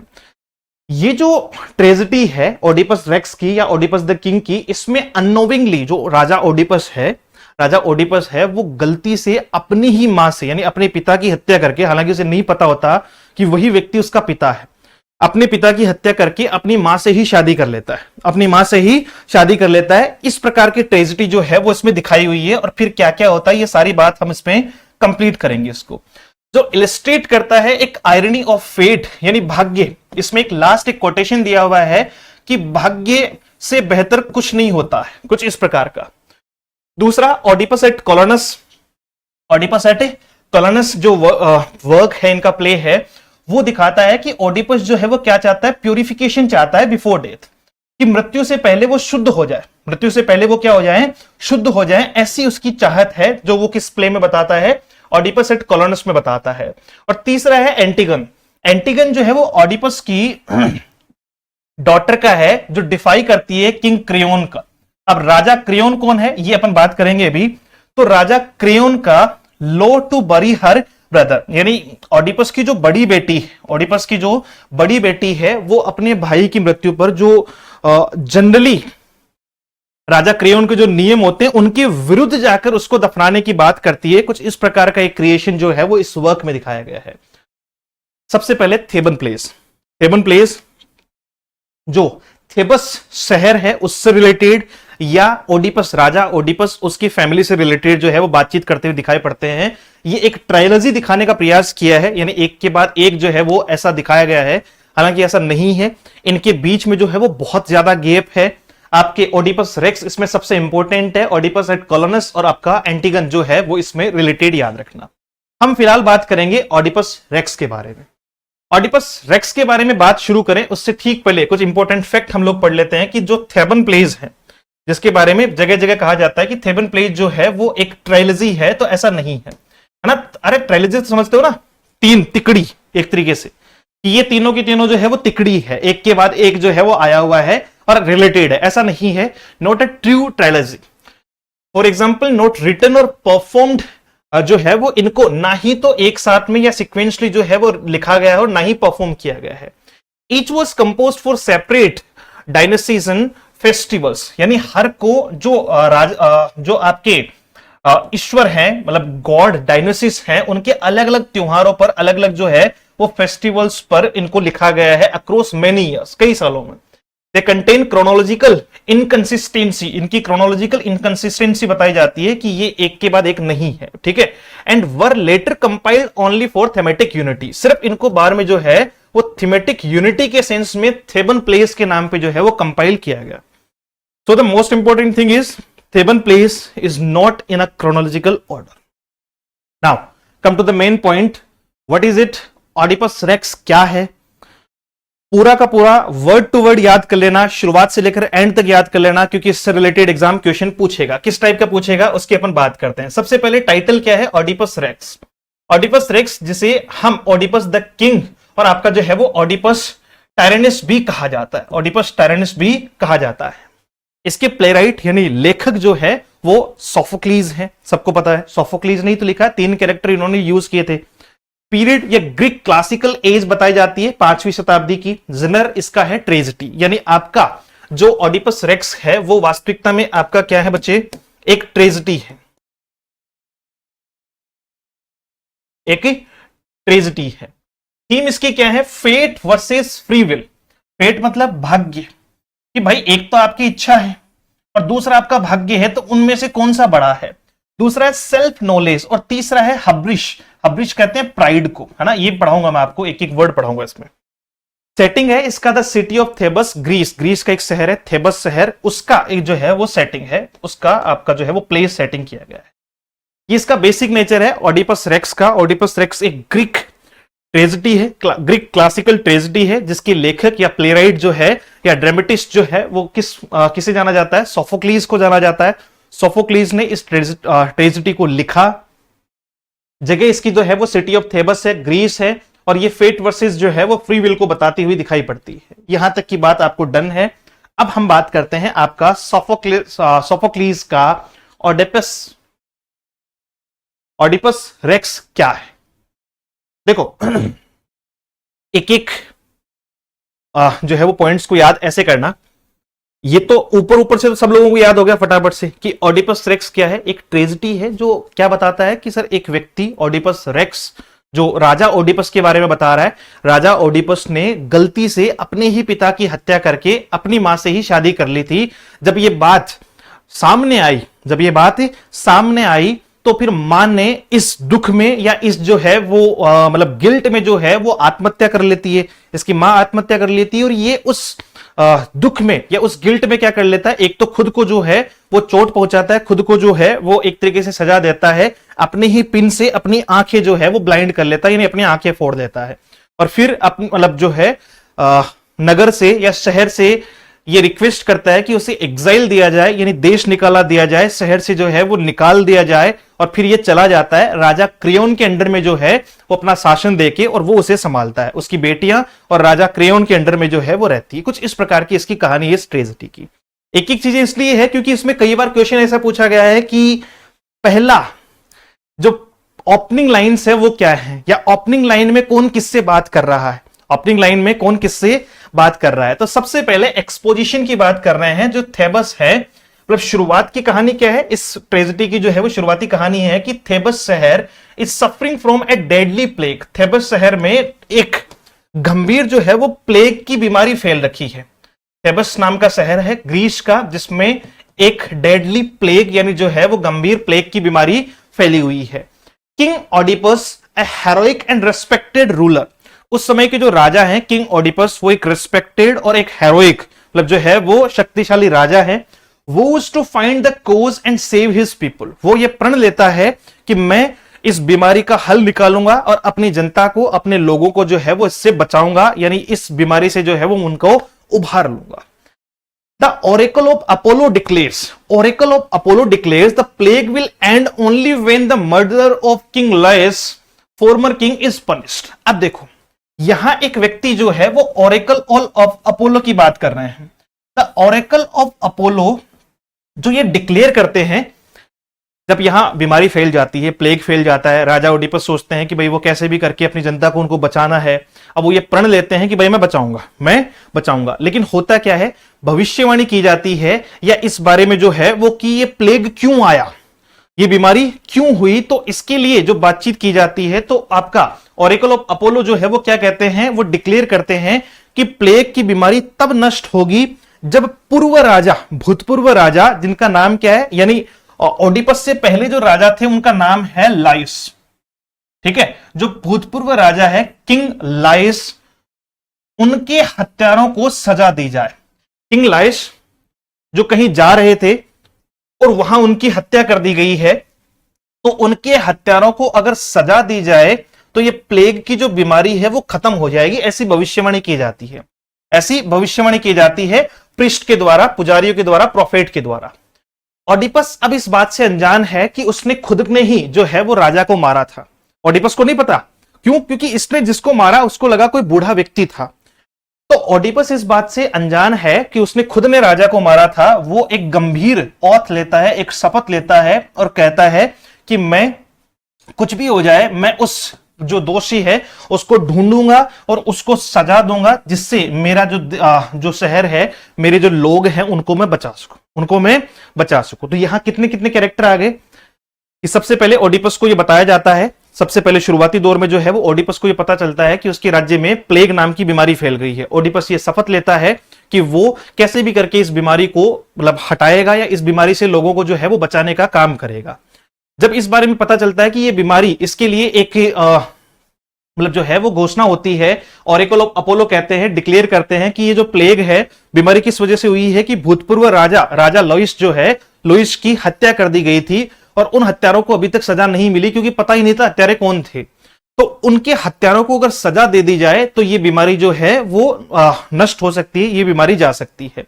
ओडिपस इस बात की शपथ लेता है कि हाँ मैं ये करूंगा। डन है? वाई कि मैं ये करूंगा, इस बात की शपथ ले लेता है। आगे चलो फटाफट से, राइजिंग एक्शन। आगे क्या होता है?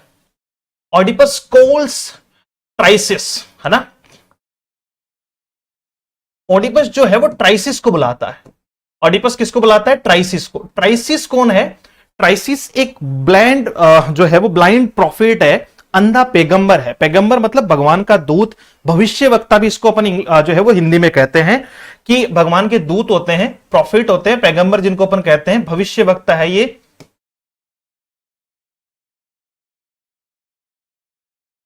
ठीक है भैया, ये इसको बुलाता है जिसका नाम है ट्राइसिस। जिसका नाम क्या है? ट्राइसिस। ये ट्राइसिस को बुलाता है और उसको कहता है कि भैया तुम मुझे बताओ कि किसने मारा, किसने जो है वो राजा को जो है वो मारा है। मतलब तुम ऐसे देख के बताओ कि भाई किसने राजा को मारा है ना। पहले की पुरानी बातें कर रहे हैं, थोड़ा जो है वो ग्रीक माइथोलॉजी भी बहुत ज्यादा है, ध्यान रखना। माइथोलॉजी की अगर बात करो तो जितनी इंडियन माइथोलॉजीज आपको दिखाई पड़ती है, उतनी ही ग्रीक माइथोलॉजिकल चीजें भी आपको दिखाई पड़ेगी।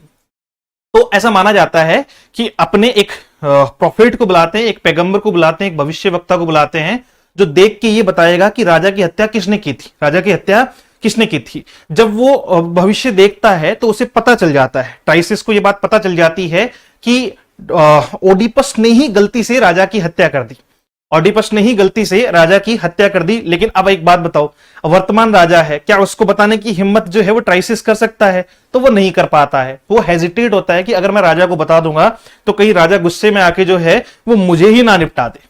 तो वो इस बात से हेजिटेट होता है कि भाई मैं नहीं बता रहा, है ना। अब जब ये बात होती है तो राजा यानी ओडिपस उस पर गुस्सा करता है और उसे कहता है, who hesitates to reveal the truth, जो ट्रूथ को रिवील करने में हेजिटेट होता है। राजा को गुस्सा आता है। Oedipus accuses Tiresias and his brother in law Creon. अब देखो क्रियोन कौन है ये सुनना। क्रियोन इसकी जो मां है, कौन? जोकास्टा। जोकास्टा ओडिपस की मां है। अब थोड़ा सा ढंग से देखना इस बात को। अभी तो क्या है? वाइफ है, अभी तो क्या है, वाइफ है, और वास्तविकता में जो है वो क्या है, मां है। दोनों बातें समझ में आनी चाहिए। वाइफ क्यों है? क्योंकि इसने राजा लुइस को मारकर जो है वो उसकी पत्नी से शादी कर ली। इसका मतलब अब वो वाइफ है, लेकिन इसको नहीं पता कि यही इसकी जन्मदात्री है, यानी इसकी मां है। तो अब ये जो क्रियोन है ना, ये क्रियोन वास्तविकता में जोकास्टा का भाई है। जोकास्टा का क्या है? भाई है। तो ये सोचता है, अभी तो फिलहाल इसके हिसाब से ये इसका साला हुआ, ब्रदर इन लॉ हुआ। समझ जाओ मेरी बात को आप। क्यों? क्योंकि अभी तो जोकास्टा इसकी वाइफ है, इसको तो ये लगता है भाई वाइफ है। तो इसको लगता है कि मेरा जो साला है, यानी मेरा जो ब्रदर इन लॉ है, क्रियोन है, यही बाद में राजा क्रियोन बनेगा आपका, ठीक है, ये इसका ब्रदर इन लॉ है। तो क्रियोन और ये जो ट्राइसिस है, ये दोनों मिलकर क्या बना रहे हैं? ये दोनों मिलकर एक योजना बना रहे हैं कि वो राज्य हड़पने जैसा कुछ, कि भाई हम नहीं बताएंगे ये वो, ताकि राज्य में जो है वो चीजें एक तरीके से अराजकता फैल जाए, चीजें जो है वो ठीक ना हो। तो ये उनको अक्यूज करता है, गुस्सा करता है कि तुम जो है वो दोनों धोखेबाज हो, ये है वो है, सारी बात होती है। फिर मरता क्या नहीं करता। तो ट्राइसिस जो है वो फाइनली डिक्लेयर कर देता है, कह देता है इस बात को भरी सभा में, you are the murderer you seek. तुम ही वो हत्यारे हो जिसे तुम ढूंढ रहे हो। किसे कहा जाता है? ऑडिपस को कहा जाता है। ऑडिपस को ट्राइसिस कह देता है कि भैया तुम खुद को ही ढूंढ रहे हो, तुम ही वो हत्यारे हो जिसने राजा की हत्या की है। ऑडिपस इस बात को जो है वो डिसमिस कर देता है, बिल्कुल क्रोध में आकर, रैग में आकर। और वहां ऑडिपस का क्या दिखाई पड़ता है? हर्बिश, यानी आपका प्राइड जो है वो दिखाई पड़ता है, एक्सेसिव प्राइड दिखाई पड़ता है कि एकदम घमंड में आके, क्योंकि राजा भी तो है, तो एकदम से घमंड में आके, गुस्से में आके कह देता है कि नहीं नहीं, मैंने नहीं किया कुछ भी, है फालतू बात कर रहे हो तुम लोग तो, है ना। ये क्रेयोन जो है, एक तो ये मेरा मतलब ब्रदर इन लॉ है, और एक ट्राइसिस है, तुम दोनों मिलकर जो है वो योजना बना रहे हो। मैंने ऐसा कुछ नहीं किया, मैंने ऐसा कुछ नहीं किया। टर्निंग पॉइंट क्या है? ऑडिपस की जो वाइफ है जोकास्टा, ऑडिपस की जो वाइफ है जोकास्टा है, वो वास्तविकता में विडो है, विधवा है किसकी? लॉइस की, है ना, राजा लॉइस जिसको मार दिया गया है पहले। Tries to comfort him by saying prophets often lie. वो राजा को, ऑडिपस को ये कहते हुए सांत्वना देती है कि कई बार पैगंबरों से भी, कई बार भविष्यवक्ताओं से भी गलती हो जाती है, तुम चिंता मत करो, तुम गुस्सा मत करो। She recalls that लॉइस was killed at a crossroads years ago। उसे याद आता है, यानी जोकास्टा इस बात को याद करती है कि राजा लॉइस की जो है वो मृत्यु कहां हुई थी। तो राजा लॉइस की जो मृत्यु है वो कहां होती है? एक क्रॉस रोड में होती है, जो कई सालों पहले हुई होती। A detail that shocks Oedipus, है ना। और इस डिटेल से ऑडिपस जो है वो शोक में आ जाता है, जब रानी बताती है, यानी जोकास्टा बताती है कि उसके पति यानी राजा लॉइस की मृत्यु कहां हुई थी, एक क्रॉस रोड पे हुई थी, और कई सालों पहले जो है वो उसकी हत्या हो गई थी। तो अब जो है वो ऑडिपस इस बात को लेकर जब रानी उसको बताती है कि ऐसा ऐसा हुआ था, तो वो बड़ा अचंभे में आ जाता है, बहुत शौक में आ जाता है। वो याद करता है, क्या याद आता है उसको? He remembers killing an old man at such a crossroads on his way from Corinth to Thebes. कि जब वो कॉरिंथ से, ये भी प्लेस है, ठीक है, कॉरिंथ से जब वो थेबस आ रहा था, तो उसने ऐसे ही किसी क्रॉस रोड पे एक बूढ़े व्यक्ति की जो है वो हत्या कर दी थी। आप समझ में आ गया ये बूढ़ा व्यक्ति कौन है? अरे बोलो तो सही, शांति से सुन ही रहे हो। इसने क्या कर दिया था? उस बूढ़े व्यक्ति की हत्या कर दी थी उस क्रॉस रोड पे, जब वो कहां से आ रहा था? कॉरिंथ से थेबस आ रहा था। ए मैसेंजर फ्रॉम कॉरिंथ, अब कॉरिंथ से जो है वो एक मैसेंजर पहुंचता है to tell him that King Polybus whom Oedipus thought was his father has died naturally। चल रहा है, समझ में आ रहा है? एक बार वापस रिपीट करेंगे, पूरी बात दोबारा समझ में आ जाएगी। देखो, कॉरिंथ से एक मैसेंजर, एक संदेशवाहक पहुंचता है, और वो बताता है किसको? ओडिपस को, कि जो किंग पॉलीबस है, जिसे ओडिपस अपना पिता मानता है, उसे लगता है कि किंग पॉलीबस जो है वो उसके पिता है, हालांकि वो उसके पिता नहीं है। whom Oedipus thought was his father has died naturally। तो उस टाइम पे एक व्यक्ति आता है, एक मैसेंजर आता है, और वो आके कहता है कि राजा जी, आपके पिता की मृत्यु हो चुकी, आपके पिता की मृत्यु हो चुकी, नेचुरल मृत्यु है, यानी जो है वो उनकी मृत्यु हो गई। The message also reveals Oedipus was adopted। और उसी मैसेज में वो बताता है, वो जो संदेशवाहक है वो बताता है कि आपको गोद लिया गया था, आप जो है वो वास्तविकता में पॉलीबस के बेटे नहीं हैं, आपको गोद लिया गया था, और आपको एक बच्चे के सेंस में जो है वो गोद लिया था, और आपके घुटने, जब आपको गोद लिया था तो आपके जो घुटने हैं, ये देखो यहां लिखा हुआ है एंकल्स, वो क्या थे, पायरिस थे, क्या बोलते हैं उसको हिंदी में अपन,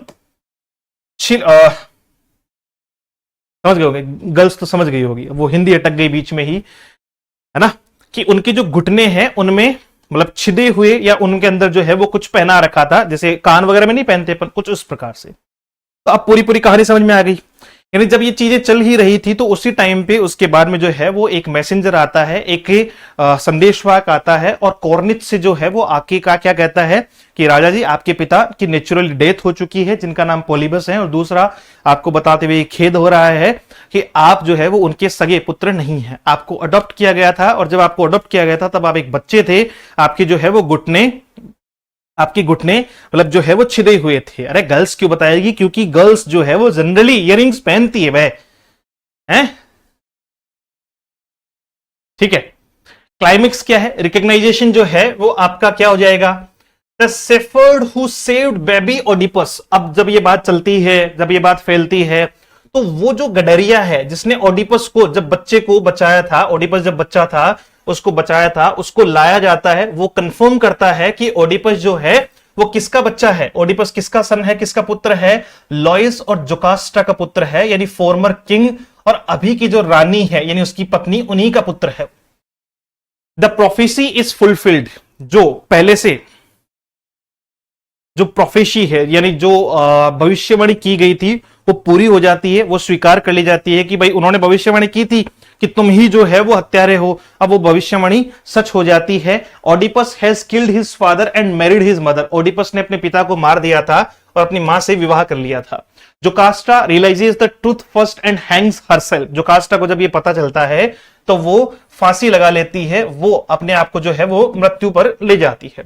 Oedipus in agony and guilt, Oedipus जो है वो शर्मिंदगी में और गिल्ट में जो है वो क्या करता है, अपने आप को ब्लाइंड कर लेता है, अंधा कर लेता है, विथ हर ब्रूच पिंस, अपने जो है वो शाही पिन से, मतलब ब्रूच पिन से जो है वो लगाने वाली से क्या कर लेता है, खुद को अंधा कर लेता है। लास्ट में नाउ ब्लाइंड, अब ओडिपस ब्लाइंड हो चुका है, accepts his guilt and begs to be exiled from Thebes, अपने लोगों से कहता है कि उसे थेबस यानी उस जगह से निकाल दिया जाए। एक्साइल का अर्थ होता है देश निकाला, ठीक है। He says farewell to his daughter एंटीगन, जो है वो अपनी बच्चियों को जो है वो, जिसका में से एक का नाम एंटीगन है और दूसरा का नाम जो है वो इज़मेने है, इन दोनों को क्या कहता है, बाय बाय कहता है और वहां से चला जाता है। अब जाहिर सी बात है, राजा अगर हट गया तो राजा का शासन चलाने के लिए कोई व्यक्ति तो चाहिए होगा, तो वो दूसरा व्यक्ति जो आता है वो है क्रियोन। वो कौन है, क्रियोन, जो जोकास्टा का भाई है, जोकास्टा का भाई है और इसका साला है। तो वो आपका क्या आता है, Creon takes charge of Thebes, Creon charge लेता है थेबस का, promising to care for the children, और ये प्रॉमिस करता है कि वो बच्चों का यानी इन दोनों का भी ध्यान रखेगा। हालांकि एंटीगन जो है वो बाद में किसी बात को लेकर राजा क्रियोन के खिलाफ भी जाती है, वो अलग कहानी है। The chorus closes the play with the famous moral, और ये जो कोरस है वो एक फेमस मॉरल के साथ खत्म हो जाता है, जिसका है count no man happy till he dies free of pain at last, कि जब तक व्यक्ति की मृत्यु जो है वो ना हो जाए तब तक उसे खुश मानने की गलती ना करें। अगर उसकी मृत्यु हो रही है और मृत्यु होते टाइम भी वो खुश है तब तो वो खुश है, वरना सुख कभी नहीं आता है, यानी जो है वो उतार चढ़ाव चलते ही रहते हैं। ठीक है, समझ गए मेरी बात को। तो ये था आपका ओडिपस रेक्स की पूरी कहानी। कितने लोगों को अभी पॉइंट टू पॉइंट जो है वो फटाफट, कहानी तो सबको याद हो गई मुझे पता है, अब सिर्फ दिक्कत होगी तो कैरेक्टर्स में दिक्कत होगी कि कौन कौन से कैरेक्टर्स थे।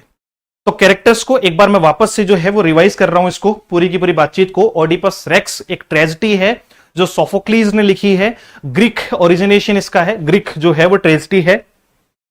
Place sorry, place of setting जो है वो इसका कौन सा बताया गया है, थेबस शहर ग्रीस को बताया गया है। और इसमें मेन जो लोग हैं वो कौन कौन से हैं कि सर, एक तो राजा है, एक तो जो है वो राजा ओडिपस है कि नहीं। अरे कहानी का मतलब, कहानी तो याद हो गई ना, ड्रामा है वैसे तो, प्ले है, लेकिन हम तो उसको कहानी के सेंस में ही याद कर रहे हैं फिलहाल। तो जल्दी से बताओ, देखिए किस किस को याद हुई। चलो ठीक है, राजा ओडिपस को सबसे पहले, मैं रिपीट कर रहा हूं थोड़ा स्पीड से, राजा ओडिपस को सबसे पहले बताया जाता है कि उसके शहर यानी थेबस में जो है वो प्लेग, एक भयंकर बीमारी जो है वो फैल चुकी है। राजा ओडिपस शपथ लेता है कि भैया अपन बचाएगा, समझ रहे हो, बस तो हम जा रहे हैं, हम बचाएंगे जो है वो अपनी जनता को। रेस्पेक्टेड है, थोड़ा यंग है, मतलब जो है वो सॉरी जो है वो आपका पावरफुल भी है, सारी चीजें उसके अंदर है। ऑरेकल ऑफ अपोलो जो है वो डिक्लेयर करते हैं, मतलब प्रॉफिट ही है, पैगंबर ही है, वो इस बात को प्रीस्ट जो है वो डिक्लेयर करते हैं कि भैया अगर तुमने राजा, भूतपूर्व राजा के हत्यारों को ढूंढ लिया और उनको सजा दे दी तो ये जो है वो बीमारी जा सकती है। और पूर्व राजा का नाम जो है वो लॉइस है, किंग लॉइस, जिसकी हत्या कर दी गई थी। अब राजा इस यानी ओडिपस इस बात की शपथ लेता है कि वो ढूंढ लेगा और उनको हत्या दे देगा, हत्या कर देगा, या उनको जो है वो एक तरीके से पनिश कर देगा।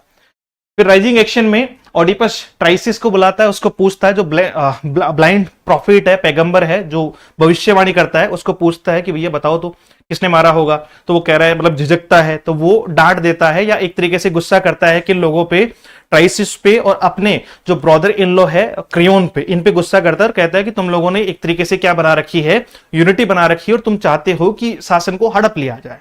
जब ये बात ज्यादा बढ़ती है तो फिर ट्राइसिस उस बात को रिवील कर देता है डरते डरते कि भैया तुम ही जो वो व्यक्ति हो जिसे तुम ढूंढ रहे हो, यानी तुम ही ने राजा की हत्या की है।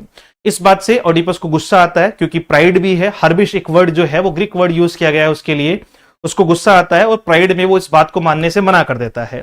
फिर रानी जो कास्टा है वो उसको समझाती है कि कई बार प्रॉफिट से भी, पैगंबरों से भी गलती हो जाती है। जब रानी इस बात को समझाती है तो रानी साथ साथ में ये बताती भी है कि राजा लोइस की जो हत्या है वो कुछ सालों पहले एक क्रॉस रोड्स में जो है वो किसी ने कर दी थी। जब वो रानी उसे बताती है तो उसे याद आता है कि कुछ सालों पहले जब वो थेबस आ रहा था, कुछ सालों पहले जब वो थेबस आ रहा था, कॉर्निथ शहर से थेबस की ओर आ रहा था, तो उसने एक ओल्ड मैन की हत्या कर दी थी। तो उसने एक ओल्ड मैन की, बूढ़े व्यक्ति की जो है वो हत्या कर दी थी। उसके ठीक बाद में जो है वो क्या होता है, कॉर्निथ से एक मैसेंजर आता है और वो आके ओडिपस को बताता है कि भाई वो राजा जिसे वो अपना पिता मान रहा है, आपका किंग पॉलिबस, उसकी मृत्यु जो है वो नेचुरली हो चुकी है। और साथ में ही ओडिपस को यह बताया जाता है कि आप राजा के सगे पुत्र नहीं हैं, आपको जो है वो गोद लिया गया था, यू आर अडॉप्टेड, तेरी संपत्ति में कोई अधिकार नहीं है, ये वो सारी बातें जब उसे पता चलता है। और ये भी बताता है वो साथ साथ में कि जब आपको गोद लिया गया था तो आप एक छोटे बच्चे थे, ऐसा ऐसा आपका जो है वो शारीरिक बनावट थी।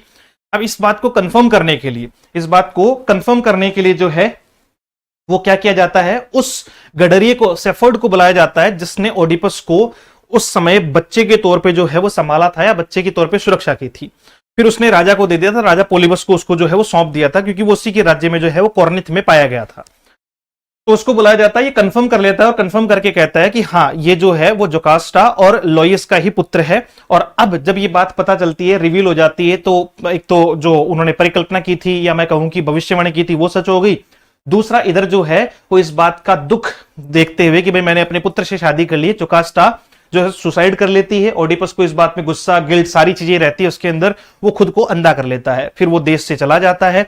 इसकी दो बेटियां, बड़ी बेटी जो है वो जिसका नाम है एंटिगन और दूसरी जो है वो इसमेने, ये कहां रहती है। अब राज्य कोई संभालेगा तो राजा जो है वो क्रियोन को बना दिया जाता है और क्रियोन उनको संभालने की जो है वो एक तरीके से क्या लेता है, प्रॉमिस करता है कि वो उनको संभाल लेगा। और लास्ट में एक मोरल है कि भाई फेट, भाग्य जो है वो कभी भी साथ नहीं छोड़ता, कुछ इस प्रकार की बातचीत कहते हुए count no man happy till he dies, कि जब तक कोई व्यक्ति ना मर जाए उसको जो है वो खुश काउंट मत करो। Free of pain at last, अगर वो आखिर में पेन से फ्री है, दर्द से फ्री है, तभी वो खुश कहलाएगा, अदरवाइज नहीं कहलाएगा। ये है आपका ऑडिपस रेक्स। फटाफट पढ़ लो फटाफट से। ऑडिपस कौन है? राजा है, थेबस का कैरेक्टर है इसके ना, ट्रेजिक हीरो है, ऐसे शॉर्ट पॉइंट ऑफ व्यू में याद करने के लिए। इंटेलिजेंट है, करेजियस है, ठीक है, बट प्राउडी है, घमंडी है। डोम्ड बाय फेट, भाग्य ने उसको जो है वो मूर्ख बनाया, भाग्य ने उसको जो है वो and is on ignorance. जोकास्टा wife and mother of Oedipus, wife भी है मदर भी है, क्वीन ऑफ थेबस, थेबस की रानी है, रिप्रेजेंट करती है ह्यूमन डेनियल ऑफ फैट को। लॉइस फॉर्मर किंग है, फादर ऑफ ओडिपस है, मर्डर्ड बाय हिज सन, ठीक है। आपका ट्राइसिस जो है वो ब्लाइंड प्रॉफिट है जो सिंबलाइज करता है ट्रूथ और इंसाइट को। क्रियोन ब्रदर ऑफ जोकास्टा है, सिंबल करता है कि इसको रीजन को और पॉलिटिकल स्टेबिलिटी इसी व्यक्ति की वजह से आती है। टॉरस थेबन जो है वो थेबन एल्डर है, मतलब थेबस के जो है वो लोग हैं जो रिप्रेजेंट करते हैं वॉइस ऑफ कॉमन पीपल को और मॉरल कॉन्साइंस को। मैसेंजर और जो शेफर्ड है वो उसको रिवीलर्स ऑफ ट्रूथ के सेंस में दिखाया गया, जिन्होंने सत्य बताया। ठीक है भैया, और देख लो फटाफट से। इसकी थीम्स क्या क्या थी sir? Fate versus free will. Fate मतलब भाग्य और फ्री विल। ऑडिपस जो है वो ट्राई करता है अपनी भाग्य से बचने का, बट फुलफिल्स इट अननोविंगली, लेकिन जो है वो अनजाने में इसे ही फुलफिल कर देता है। यानी कहने का अर्थ ये है कि भैया आपकी कितनी भी जो है वो इच्छा हो, आपकी कितनी भी इच्छा हो, भाग्य से ज्यादा आपको नहीं मिल पाएगा। Knowledge versus ignorance. He seeks truth but it destroys him. वो चाहता है कि उसे सच्चाई का पता चले, लेकिन उसी की वजह से वो डिस्ट्रॉय हो जाता है। Ignorance is bliss. कई बार जो है वो इग्नोर कर देना एक तरीके से जो है वो ब्लिस माना जाता है, आशीर्वाद माना जाता है, ब्लेसिंग जो है वो मानी जाती है। Sight versus blindness. Blind Tiresias sees the truth. मतलब देखो कितनी एक तरीके से मतलब देखा जाए ना तो आयरनी यूज हुई है। कह रहा है कि भैया अंधा ट्राइसिस जो है वो सत्य देख लेता है। ऑडिपस दो साइटेड, ऑडिपस जिसको दिखाई पड़ता है, is blind to it until he blinds himself. वो तब तक अंधा रहता है जब तक वो खुद को अंधा नहीं कर लेता। मतलब सोच के देखो, अंधे अंधे का क्या कॉम्बिनेशन बनाया है कि ट्राइसिस जो अंधा है उसको सच दिखाई पड़ रहा है, लेकिन ऑडिपस जो देख सकता है वो अभी अंधा बना हुआ है। और कब तक अंधा बना रहता है, यानी कब तक इग्नोर करता रहता है? जब तक वो खुद अंधा नहीं हो जाता, यानी जब तक वो खुद चीजों को एक्सेप्ट नहीं कर लेता। जब वो एक्सेप्ट कर लेता है तो वो उस गिल्ट में खुद को पिन मार लेता है। हाँ, बहुत बढ़िया। और हर्बिस प्राइड, जो मैंने आपको कहा था, Oedipus over confidence leads to downfall. उसका जो ओवर कॉन्फिडेंस है वो उसको डाउनफॉल में ले गया। मॉरल प्यूरिफिकेशन है, audience feels pity and fear. जो है वो दया भी आई और डर भी लगा। इमोशनल जो है वो क्लेंजिंग हुई है। मॉरल मैसेज ये है, लास्ट वाली लाइन है, no man can escape his fate. कोई भी व्यक्ति जो है वो अपने भाग्य से नहीं भाग सकता। Human wisdom is limited, even the greatest hero is powerless before destiny. और कुछ अच्छा, ये जो सुनो, यहां तक डन है। फिर आपको 5-6 क्वेश्चन पूछता हूं जो पहले प्रीवियस ईयर पूछे गए हैं। अब बताओ कि सर अभी ठीक था मामला। अब सुनो, सबसे पहले ऑडिपस रेक्स से रिलेटेड जो है वो एनटीए ने कुछ क्वेश्चंस पूछे हैं। किस टाइप के क्वेश्चंस थे पूरा आप आराम से पढ़ भी लेना। बाकी क्वेश्चन कैसा था, जैसे क्वेश्चन पूछा गया, what is the priest entreaty of to Oedipus in the opening scene of Oedipus Rex. Oedipus Rex के ओपनिंग सीन में जो क्या रहेगा, वो प्रीस्ट की जो एंट्रिटी थी वो कैसी थी, जो पुजारी है वो क्या बताता है, बताओ तो। पुजारी जो, और एक जो है वो अपोलो जिसको कहा गया है, पुजारी जो है वो क्या बताता है? तो पुजारी क्या कहता है, to rid Thebes of the plague that afflicts its people. कि थेबस के जो लोग हैं जो प्लेग से पीड़ित हैं उनको क्या कर दिया जाए, प्लेग से मुक्त करवाया जाए, उनको प्लेग से मुक्त करवाया जाए। यानी जो प्लेग है, प्लेग की बीमारी है, वो शहर में फैल चुकी है, ये एनटीए ने प्रीवियस ईयर क्वेश्चन पूछा हुआ है। ठीक है, क्वेश्चन है बाकायदा। The opening scene shows Oedipus standing before the palace. Opening scene ये दिखाता है कि भाई ओडिपस जो है वो अपने महल के सामने खड़ा है, surrounded by priest and citizen who bag for relief from the plague. जो मतलब ऐसा दिखा रहे हैं कि भाई पुजारी भी हैं, गांव मतलब जो है वो शहरवासी भी हैं, और राजा से प्रार्थना करने आए हैं कि उन्हें प्लेग से मुक्त करवाया जाए या प्लेग से उनको जो है वो राहत दिलवाई जाए। The priest praises Oedipus as the saviour of Thebes. Priest जो है वो ऑडिपस को क्या कहता है, सेवियर ऑफ थेबस कहता है कि तुम ही बस सेवर, मतलब जो है थेबस को तुम ही बचाओगे, for defeating the Cephnics and request him to once again save the city. This establishes Oedipus' image as a protector king and introduce the central problem of the play. Then second question पूछा था, after discovering the truth about his heinous crimes committed in the past, what does Oedipus request as his punishment? कि जब Oedipus को पता चला कि उसने past में अपने आप में एक हीनियस क्राइम किया है, तो उसने क्या रिक्वेस्ट जो है वो की। एनटीए यानी यूजीसी नेट ने इस क्वेश्चन को पूछा हुआ है, बताओ तो फटाफट से। क्या रिक्वेस्ट की शहरवासियों से कि उसको क्या दे दिया जाए, एग्जाइल, यानी जो है वो देश निकाला दे दिया जाए। अरे शहर वालों से यही तो कहा, आंखें तो उसने खुद ही फोड़ ली थी, खुद को जो है वो एक तरीके से पनिशमेंट देने के लिए। लेकिन लास्ट में उसने क्या किया, लोगों को कहा कि भैया अब मुझे जो है वो यहां से देश निकाला दे दो, मैं अपने दुख में बहुत ज्यादा जो है वो परेशान हूं। When Oedipus realizes ये हो गया, इसको बार बार जो है वो कहने की जरूरत नहीं है। अच्छा, इसमें एक कोटेशन भी यूज किया हुआ है कि then begs Creon to banish him from Thebes, उसने थेबस से जो है क्रियोन से ये रिक्वेस्ट करते हुए कहा कि वो उसे थेबस से बेनिश कर दे, थेबस से जो है वो निकाल दे। Cast me away from Thebes where no man may speak to me, कि मुझे थेबस से इतनी दूर भेज दो, या मुझे थेबस से जो है वो इतनी दूर कर दो कि कोई भी व्यक्ति मुझसे बात तक ना कर पाए। इस प्रकार की सजा जो है उसने मांगी। After the prediction of the oracle that he was destined to kill his father, Oedipus could have avoided particide if, मतलब ये तो एक बहुत अच्छा क्वेश्चन था, अगर समझ में आए तो बात समझ में आएगी। Had he been a man of unusual self control, had he, मतलब ये एक तरीके से अंडरस्टैंडिंग क्वेश्चन पूछा हुआ है। ये आपसे पूछ रहा है after the prediction of the oracle that he was destined to kill his father, कि जब प्रॉफिट ने इस बात को, मतलब एक तरीके से जो है वो भविष्यवाणी की कि भाई उसी ने उसके पिता को मारा था, ठीक है।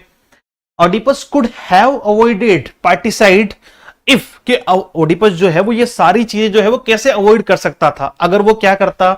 Had he been a man of unusual self control, अगर वो सेल्फ कंट्रोल वाला व्यक्ति बन जाता, यानी वो जो है वो आगे उस पर कोई एक्शन ना लेता। Had he remembered the prediction and been more cautious realising Polybus was not his real father, had he not killed an older man in anger at the crossroads, है ना। तो क्या ऐसा जो है वो कर लेता, या क्या ऐसा उसको किया जाना चाहिए था। तो करेक्ट आंसर इसका ओडिपस जो इंपल्सिवनेस है leads to the fatal act, he kills Laius out of rage not out of intent, उसने गुस्से में जो है वो लॉइस को मारा था, ना कि इंटेंशन से। A symbolic crime of ignorance, had he been patient or restrained, fate might not have unfolded so swiftly. तो इसके ऑप्शंस जो है वो आप और देख लेना। एक क्वेश्चन पूछा था in Sophocles Oedipus Rex the first scene finds Oedipus, पहले सीन में जो है वो ओडिपस को क्या दिखाया गया है। In conversation with a priest, वो जो है वो पुजारियों से और लोगों से क्या कर रहा होता है, बातचीत कर रहा होता है।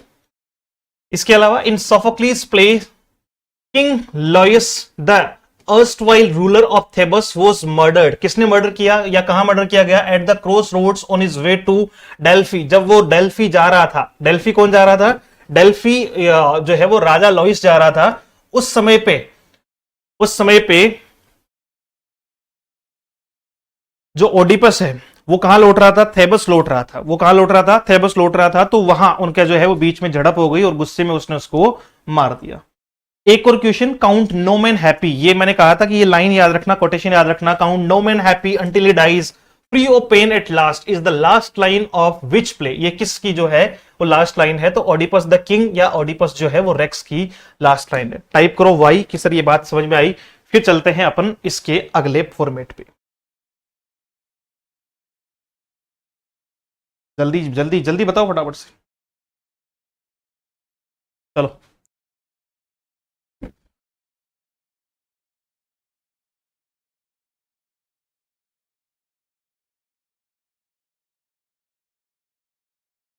Good job. और थोड़ा शॉर्ट फॉर्म में अगर आप इसको याद और करना चाहो तो एक बार और देख लेना इसको फटाफट से कि ओपनिंग सीन क्या है। प्रीस्ट प्ले टू ओडिपस, मतलब जो है वो ओडिपस से पुजारी क्या कर रहे होते हैं, आग्रह कर रहे होते हैं कि भाई वो जो है वो प्लेग को कैसे ना कैसे करके क्या करे, to rid Thebes of the plague, कि भैया थेबस को जो है वो प्लेग से बचाया जाए। Oedipus pre punishment self blinding और एग्जाइल, ऑडिपस अपने आप को क्या पनिशमेंट देता है, खुद को ब्लाइंड कर लेता है और देश से निकल जाता है, जिसके लिए कोटेशन पूछ लिया जा सकता है एग्जाम में, cast me away from the Thebes, है ना, where no man can speak to me. Fate avoidance theme, मतलब फेट अवॉइडेंस थीम जो है वो पार्टिसाइड फ्रॉम एंगर जो है वो दिखाई गई है एट द क्रॉस रोड, जहां वो क्या कर देता है, राजा लोइस की हत्या कर देता है। फर्स्ट सीन का जो डायलॉग है वो ओडिपस जो है वो प्रीस्ट के साथ में खड़ा है और क्या है, बिगिनिंग ऑफ द प्रोलॉन्ग जो है वो दिखाया गया है। मर्डर सीन क्रॉस रोड है नियर डेल्फी के, डेल्फी कौन जा रहा था, डेल्फी जा रहा था राजा लोइस, और यहां से जो है वो थेबस आ रहा था आपका on his way to Delphi. Final moral है life judged only at death, कि व्यक्ति की जो है वो जीवन को कब जज किया जाता है, सिर्फ मृत्यु के समय ही जज किया जाता है। ये वाली लाइन जो लास्ट लाइन है, ये हो गया। अब चलते हैं आगे। फिलहाल बात कर रहे हैं अपन फोर्थ व्यक्ति की ग्रीक ड्रामा में। देखो तीन लोगों के बारे में हमने अभी चर्चा की, 3 लोगों के बारे में हमने अभी चर्चा की।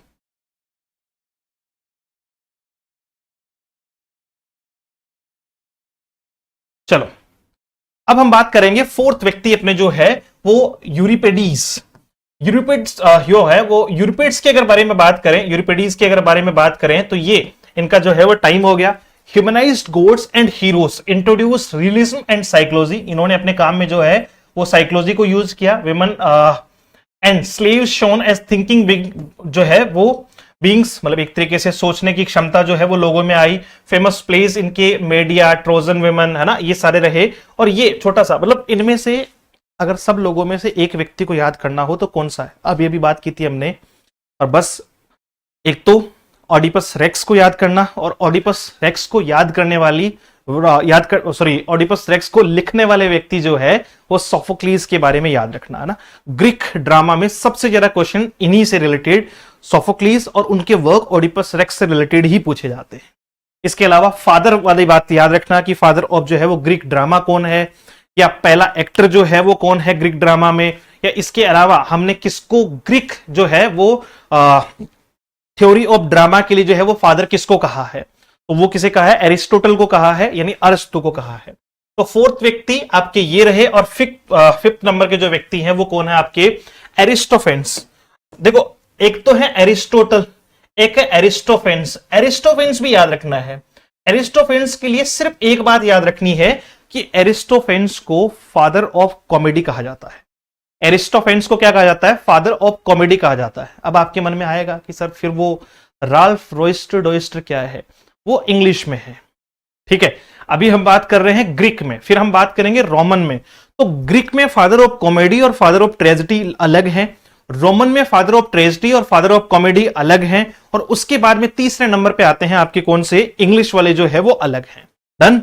तो हम फिलहाल बात कर रहे हैं कि सर फादर ऑफ कॉमेडी जो है वो किसे कहा जाता है, एरिस्टोफेन को कहा जाता है। बस मेनली तो इनके बारे में यही याद रखना, जिन्होंने सटायर को यूज किया, farce to attack politicians and philosophers, famous plays है इनके। और इसके अलावा जो है वो इनका पर्पस था एंटरटेन करना और सोसाइटी को रिफॉर्म करना, इसलिए इन्हें जो है वो एक तरीके से फादर ऑफ कॉमेडी के सेंस में जो है वो हम लोग पढ़ रहे हैं। फिर नंबर आता है मिएंडर। मिएंडर से न्यू कॉमेडी की शुरुआत होती है। मिएंडर से जो है वो नई तरीके की कॉमेडी की शुरुआत होती है, क्योंकि ये कॉमेडी में डोमेस्टिक प्लॉट बना देते हैं, ठीक है, रोमांटिक सिचुएशंस ला देते हैं, और एवरीडे लाइफ से ये इसकी शुरुआत करते हैं। क्या करते हैं, डोमेस्टिक प्लॉट्स बनाते हैं, रोमांटिक सिचुएशंस लाते हैं, और एवरीडे लाइफ से इसकी शुरुआत करते हैं। इन्फ्लुएंस ऑन रोमन प्लेराइट्स लाइक प्लेटुस और टेरेंस। बाद में मतलब ये जो है न्यू कॉमेडी से ही ग्रीक के बाद में रोमन आएगा। तो रोमन जो ड्रामा है उसमें जो राइटर हैं, उसके जो प्ले राइटर हैं या उसके जो ड्रामेटिस्ट हैं, जिनमें से एक प्लेटुस हैं और टेरेंस हैं, तो ये किससे प्रभावित होते हैं, न्यू कॉमेडी से। मेंडर की जो है वो न्यू कॉमेडी से प्रभावित होते हैं, और वो इन्फ्लुएंस में उसको यूज भी करते हैं। तो ये जो बातचीत थी, ठीक है, ओके जस्ट अ सेकेंड है, मैं पहले देख लेता हूं। हाँ, यहां तक तो पूरा करना ही करना है अपन को।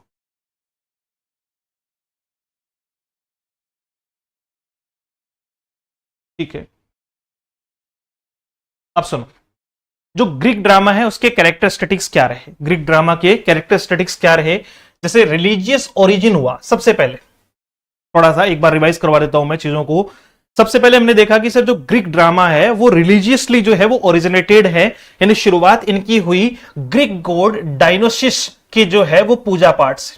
ग्रीक गॉड डायनोसिस की पूजा पाठ से, फेस्टिवल पे जो है वो इनकी पूजा करते थे, उसके लिए जो है वो कोरस में लोग गाते और नाचते थे। कोरस क्या है, सेंट्रल फीचर है इसका, commented on action, represented public opinion, है ना, उसको कहा जाता है। ठीक है, यूनिटी ऑफ टाइम, प्लेस और एक्शन ऑब्जर्व्ड स्ट्रिक्टली, है ना, एरिस्टोटल का जो है वो पॉलिटिक्स के सेंस में इसको दिखाई पड़ता है।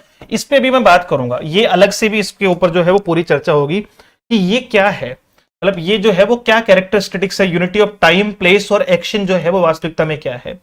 Use of mask allowed one actor to play several roles. Mask पहन के जो है वो इन लोगों ने मतलब एक तरीके से जो है वो यूज किया, यानी एक ही एक्टर ने जो है वो अलग अलग रोल जो है वो अदा किए। मास्क पहन के एक ही एक्टर ने अलग अलग रोल अदा किए। ऑल मेल एक्टर्स, उस टाइम पे, यानी जब हम ग्रीक ओरिजिनेशन की बात कर रहे हैं, तो उस टाइम पे मेल एक्टर्स को ही प्रायोरिटी दी गई, फीमेल एक्टर यानी विमेन एक्टर जो है उसमें नहीं थी।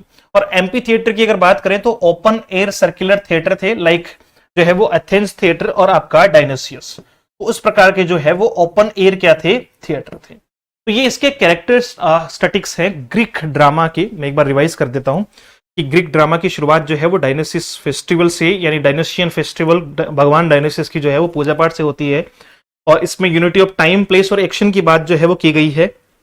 मास्क का यूज किया जाता था ग्रीक ड्रामा में, यानी एक ही एक्टर जो है वो मास्क पहन के अलग अलग जो है वो कैरेक्टर्स को निभाता था। उसके अलावा आपका सारे के सारे मेल एक्टर थे, फीमेल एक्टर या फिर आपका जो है वो वुमेन एक्ट्रेस में नहीं थी। और एम्पी थिएटर यानी आपका ओपन एयर सर्कुलर थिएटर जो है वो यूज किए जाते थे। एरिस्टोटल यानी आपके अरस्तु का जो है वो कंट्रीब्यूशन क्या रहा ग्रीक ड्रामा में, इसको थोड़ा सा याद रखना। एरिस्टोटल यानी अरस्तु का जो है वो कंट्रीब्यूशन क्या रहा। तो अरस्तु ने एक तो डेफिनेशन दी जो हमने सबसे पहले यानी क्लास स्टार्ट करते हुए पढ़ी थी, यही वाली डेफिनेशन थी ना, ट्रेजेडी को लेकर दी थी। अच्छा, अब एक बार फटाफट से रिवीजन के लिए मुझे बता दो कि ट्रेजेडी वर्ड, ये तो मुझे ध्यान है कि ग्रीक से बना हुआ है, ग्रीक ओरिजिनेशन से आया हुआ है ट्रेजेडी। किस वर्ड से मिलकर बना हुआ है ये आप बताओ। सब लोग रिप्लाई करेंगे, फटाफट से इसका जो है वो जवाब दे दो। देखिए, tragedy then in an imitation of an action that is serious, complete and a certain magnitude in language embellished with each kind of artistic ornament, the several kinds being found in separate parts of the play in the form of action, not of narrative, through pity and fear affecting the proper purgation of these emotions। ये Aristotle ने कहा और ये है आपका poetics जो इनका chapter 6 का पार्ट है। ये याद रखना, एरिस्टोटल की एक डेफिनेशन। एरिस्टोटल का जो पोइटिक्स है उसमें टोटल जो है वो कितने चैप्टर हैं, ये सीधे सीधे याद रखना एरिस्टोटल के बारे में, अरस्तु के बारे में, कि अरस्तु का जो पोइटिक पार्ट है, जो पोइटिक्स हैं उसमें कितने चैप्टर हैं, 26 चैप्टर है। कितने चैप्टर हैं, 26 चैप्टर है। Definition of tragedy appears in the 6th chapter. और ये जो ट्रेजेडी की जो डेफिनेशन है वो कौन से चैप्टर में अपीयर होती है, 6th चैप्टर में अपीयर होती है। ये भी क्वेश्चन है, बहुत बढ़िया। ट्रेगोस और ओड से मिलकर बना है, दैट्स क्वाइट गुड। ट्रेगोस जिसे हम गॉड कहते हैं और ओड जिसे हम सॉन्ग कहते हैं, ठीक है। तो ट्रेगोस और ओड से मिलकर बना हुआ है, ग्रीक ओरिजिनेटेड है। एरिस्टोटल की बात कर रहा हूं, अरस्तु की बात कर रहा हूं कि सर अरस्तु का जो है वो ग्रीक ड्रामा में क्या योगदान रहा, या ग्रीक ड्रामा के ओरिजिनेशन में क्या योगदान रहा। तो सबसे पहला योगदान इनका याद रखना कि साहब अरस्तु है कौन। इन्होंने ट्रेजेडी की एक डेफिनेशन दी। इनका जो एरिस्टोटल पोइटिक्स है उसमें टोटल 24 चैप्टर हैं। टोटल कितने चैप्टर हैं, सॉरी 26 चैप्टर है, माफी चाहूंगा, 26 चैप्टर है। और ये जो ट्रेजेडी की डेफिनेशन है वो किस चैप्टर में, ये जरूर याद रखना कि जो ट्रेजेडी की जो डेफिनेशन है वो इनके पोइटिक्स में 6 चैप्टर में है। पोइटिक्स के जो 26 चैप्टर है उसमें से 6वें चैप्टर में डेफिनेशन ऑफ ट्रेजेडी इन्होंने दी है। Poetics is the earliest surviving work of literary criticism in the world. अब ये हम पढ़ेंगे अरस्तु के बारे में। अरे अरस्तु सुना तो है ना आपने नाम, किसने सुना है बताओ तो। सोचो, देखिए अरस्तु का नाम कहां सुना है, कुछ याद आ रहा है। अरस्तु बहुत बार बोल चुका हूं मैं, एरिस्टोटल। किसने एरिस्टोटल का नाम सुना है, अरस्तु का नाम सुना है। कहां पढ़ते हैं हम लोगों में, सिविक्स में भी पढ़ते हैं इन लोगों को, नागरिक शास्त्र में भी। इनके जैसे कुछ और लोग भी बताओ। देखिए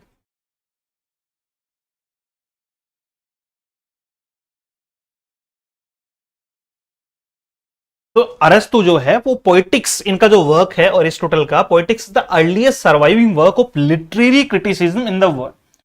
जो साहित्यिक क्रिटिसिज्म है उसका अर्लीस्ट, सबसे जो है वो शुरुआती एक वर्क है पोइटिक्स। शुरुआती एक वर्क है पोइटिक्स जिसके राइटर हैं अरस्तु, एरिस्टोटल। इस पोइटिक्स में 26 चैप्टर है और उसमें से 6th नंबर के चैप्टर में, 6वें नंबर के चैप्टर में अरस्तु यानी एरिस्टोटल ने डेफिनेशन दी है ट्रेजेडी की। डेफिनेशन दी है ट्रेजेडी की ना। किसी ने कहा बायोलॉजी में तो नहीं पढ़ते, आई थिंक सोशियोलॉजी में पढ़ते हैं, समाज शास्त्र में पढ़ते हैं, सिविक्स में पढ़ते हैं, नागरिक शास्त्र में, समाज शास्त्र में, फिलोसॉफिकल जो है वो लोग हैं आपके जो है वो, उनको लेकर अरस्तु की बात की जाती है। That's quite good, much better. अब जो सॉरी एरिस्टोटल है, अरस्तु है, उन्होंने फिलोसॉफिकली अगर बात करें हम तो उन्होंने कंपोनेंट दिए ट्रेजेडी के। जैसे हमने सबसे पहले जो है वो एलिमेंट पढ़े थे किसके, ड्रामा के। ड्रामा के एलिमेंट में हमने सबसे मेन जो है वो बताया था प्लॉट को। उसके अलावा जो है वो हार्ट ऑफ ड्रामा कहा था। बताओ तो हार्ट ऑफ ड्रामा किसको कहते हैं? हार्ट ऑफ ड्रामा किसको कहते हैं? जल्दी बताओ।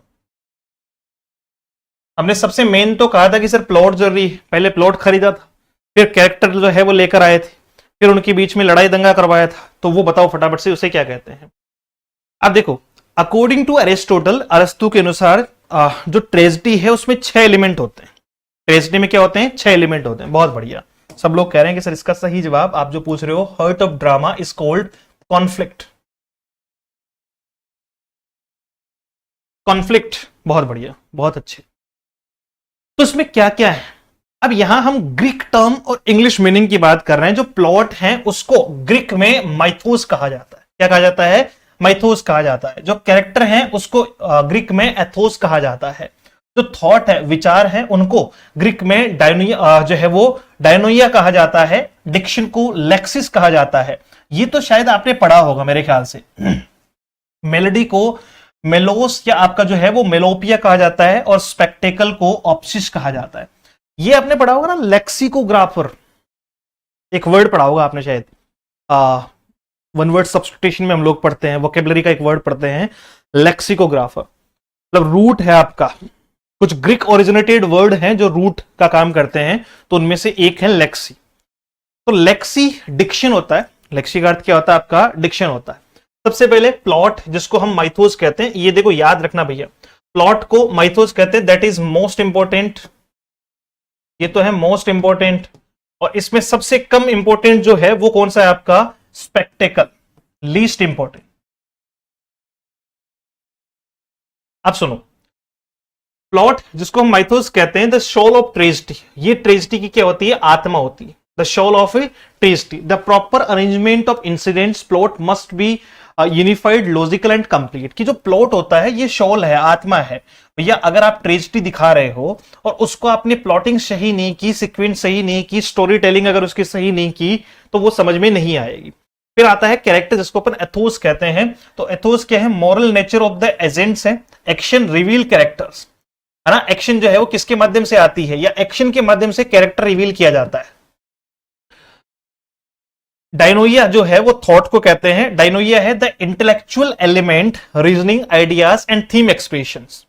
लेक्सिक जो है वो, लेक्सिस किसको कहा जाता है? डिक्शन को कहा जाता है। The expression of meaning through words, यानी शब्दों के थ्रू जो है वो एक्सप्रेस करना। Language and style of the play. Mallows, musical elements को कहा जाता है। कंट्रीब्यूशन आपका जो है वो कंट्रीब्यूट्स टू इमोशनल इफेक्ट। और ऑप्सिस जो है वो किसको कहा जाता है? द विजुअल एलिमेंट को कहा जाता है।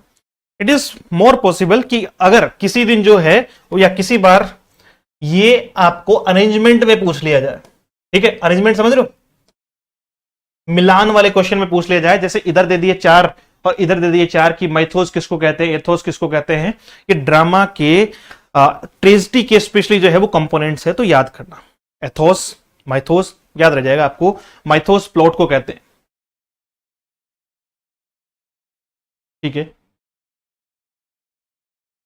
इसका कुछ बना लेंगे। लास्ट जो 3 यूनिटीज की बात हम लोग कर रहे थे, सबसे पहले उसकी बात करते हैं, उसके बाद में चलते हैं आगे। देखो 3 यूनिटी की बात हुई है इसमें ना, ये यहां एक पॉइंट मैंने आपको कहा था कि भाई आगे जो है वो इस पे अपन चर्चा करेंगे। इस वाले पे ये रहा, unity of time, place and action. मतलब जो ग्रीक ड्रामा है उसमें यूनिटी ऑफ एक्शन दिखाई पड़ता है। The 3 unities as derived from Aristotle's concept. Aristotle के कॉन्सेप्ट से 3 यूनिटी जो है वो ग्रीक ड्रामा में दिखाई पड़ती है। Unity of action, unity of time और यूनिटी ऑफ प्लेस। मतलब इनका जो प्ले था ना, इनके जो ड्रामा थे ग्रीक के, वो कैसे थे? The play must have one main plot, no sub plots that distract. कि एक ही प्लॉट होना चाहिए, ऐसा नहीं कि भाई कहानी में तुम और जोड़ दो, तुम और जोड़ दो, जैसे बॉलीवुड करता है। मतलब वो ऐसा ट्रायंगल बनाता है कि मतलब ऐसे समझो आप उस कहानी को कैसे बना रहा है कि ये कैरेक्टर या ये एक्टर इस अभिनेत्री से जो है वो प्रेम करता हुआ दिखाई पड़ेगा, वो किसी और से, वो किसी और से, और सब चल रहा है, कहानी पता नहीं क्या घटिया कहानी। तो वो जाहिर सी बात है कि ग्रीक ऐसे नहीं थे, वो बहुत शार्प थे, बहुत इंटेलिजेंट लोग थे। उन्होंने सबसे पहले जो है वो प्लॉट पे ही काम किया, सब प्लॉट पे काम नहीं किया, क्योंकि सब प्लॉट जो है वो व्यक्ति को डिस्ट्रैक्ट करते हैं। यूनिटी ऑफ टाइम पे उन्होंने काम किया। The entire action should occur with in a single day, with in a single day, 24 hours में ही पूरा का पूरा एक्शन जो है, यानी पूरा का पूरा आपका ड्रामा या प्ले खत्म होना चाहिए। लिखने में नहीं, टाइम उसका इतना ही होना चाहिए, 24 आवर्स का। प्लेस है the action should occur in one location और सेटिंग। देखो पहले स्टार्टिंग में क्या होता था, स्टार्टिंग में जो है वो यही था, ताकि लोग कंफ्यूज ना हो, तो प्लेस एक था, टाइम एक था। टाइम याद रखना, यूनिटी ऑफ टाइम कहते हैं 24 आवर्स का ही टाइम होना चाहिए।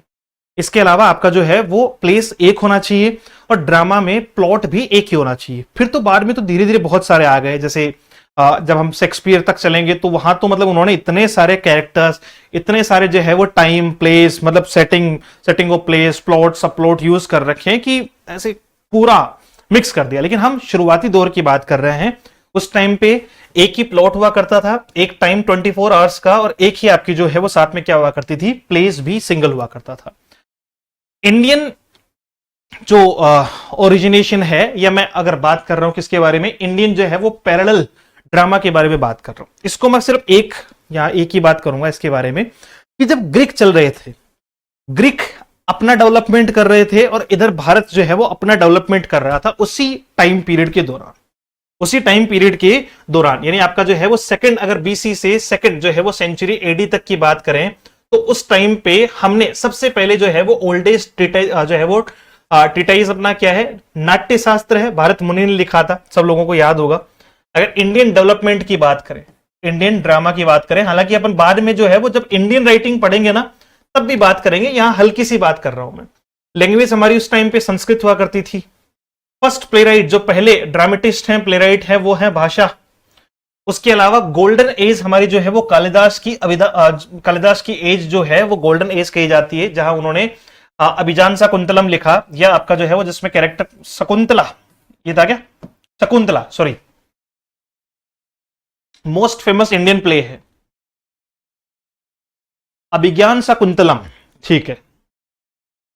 मैं तो भूल हो गया यार, पहले शुरुआत में ये सारे याद थे, क्यों, क्योंकि जनरल आते थे, संस्कृत में भी आते थे, हिंदी में भी आते थे, काफी टाइम हो गया। अभिज्ञान शकुंतलम, ठीक है। और अदर प्लेराइट्स में जैसे शुद्रक है, आपका जो है वो भाववती है ना, ये लोग थे। स्ट्रक्चर 5 से 10 एक्ट का था, और पर्पस था मॉरल और स्पिरिचुअल हार्मनी सिखाने का, ट्रेजिडी नहीं थी, ठीक है, ये ध्यान रखना। हमारा पर्पस तो जो है वो स्पिरिचुअल और मॉरल वैल्यू सिखाने का था।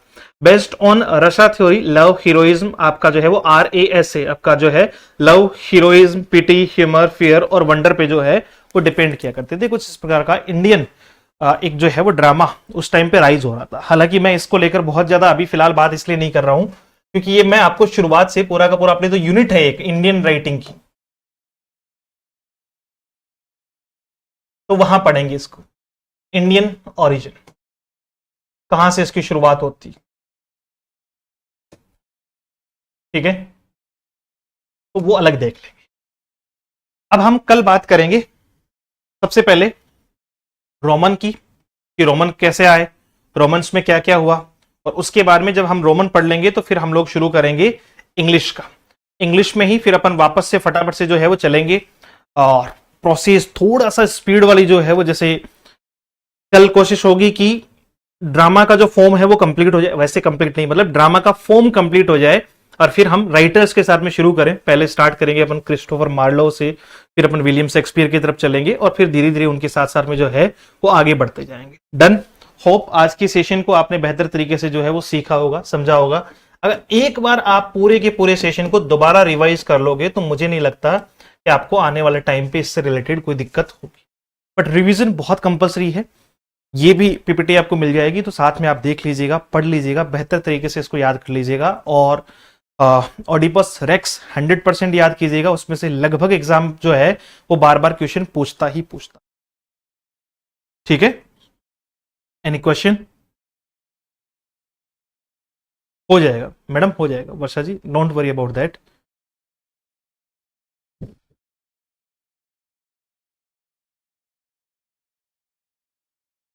चलो। Thank you so much, have a great day, see you tomorrow, same time same place. जय हिंद।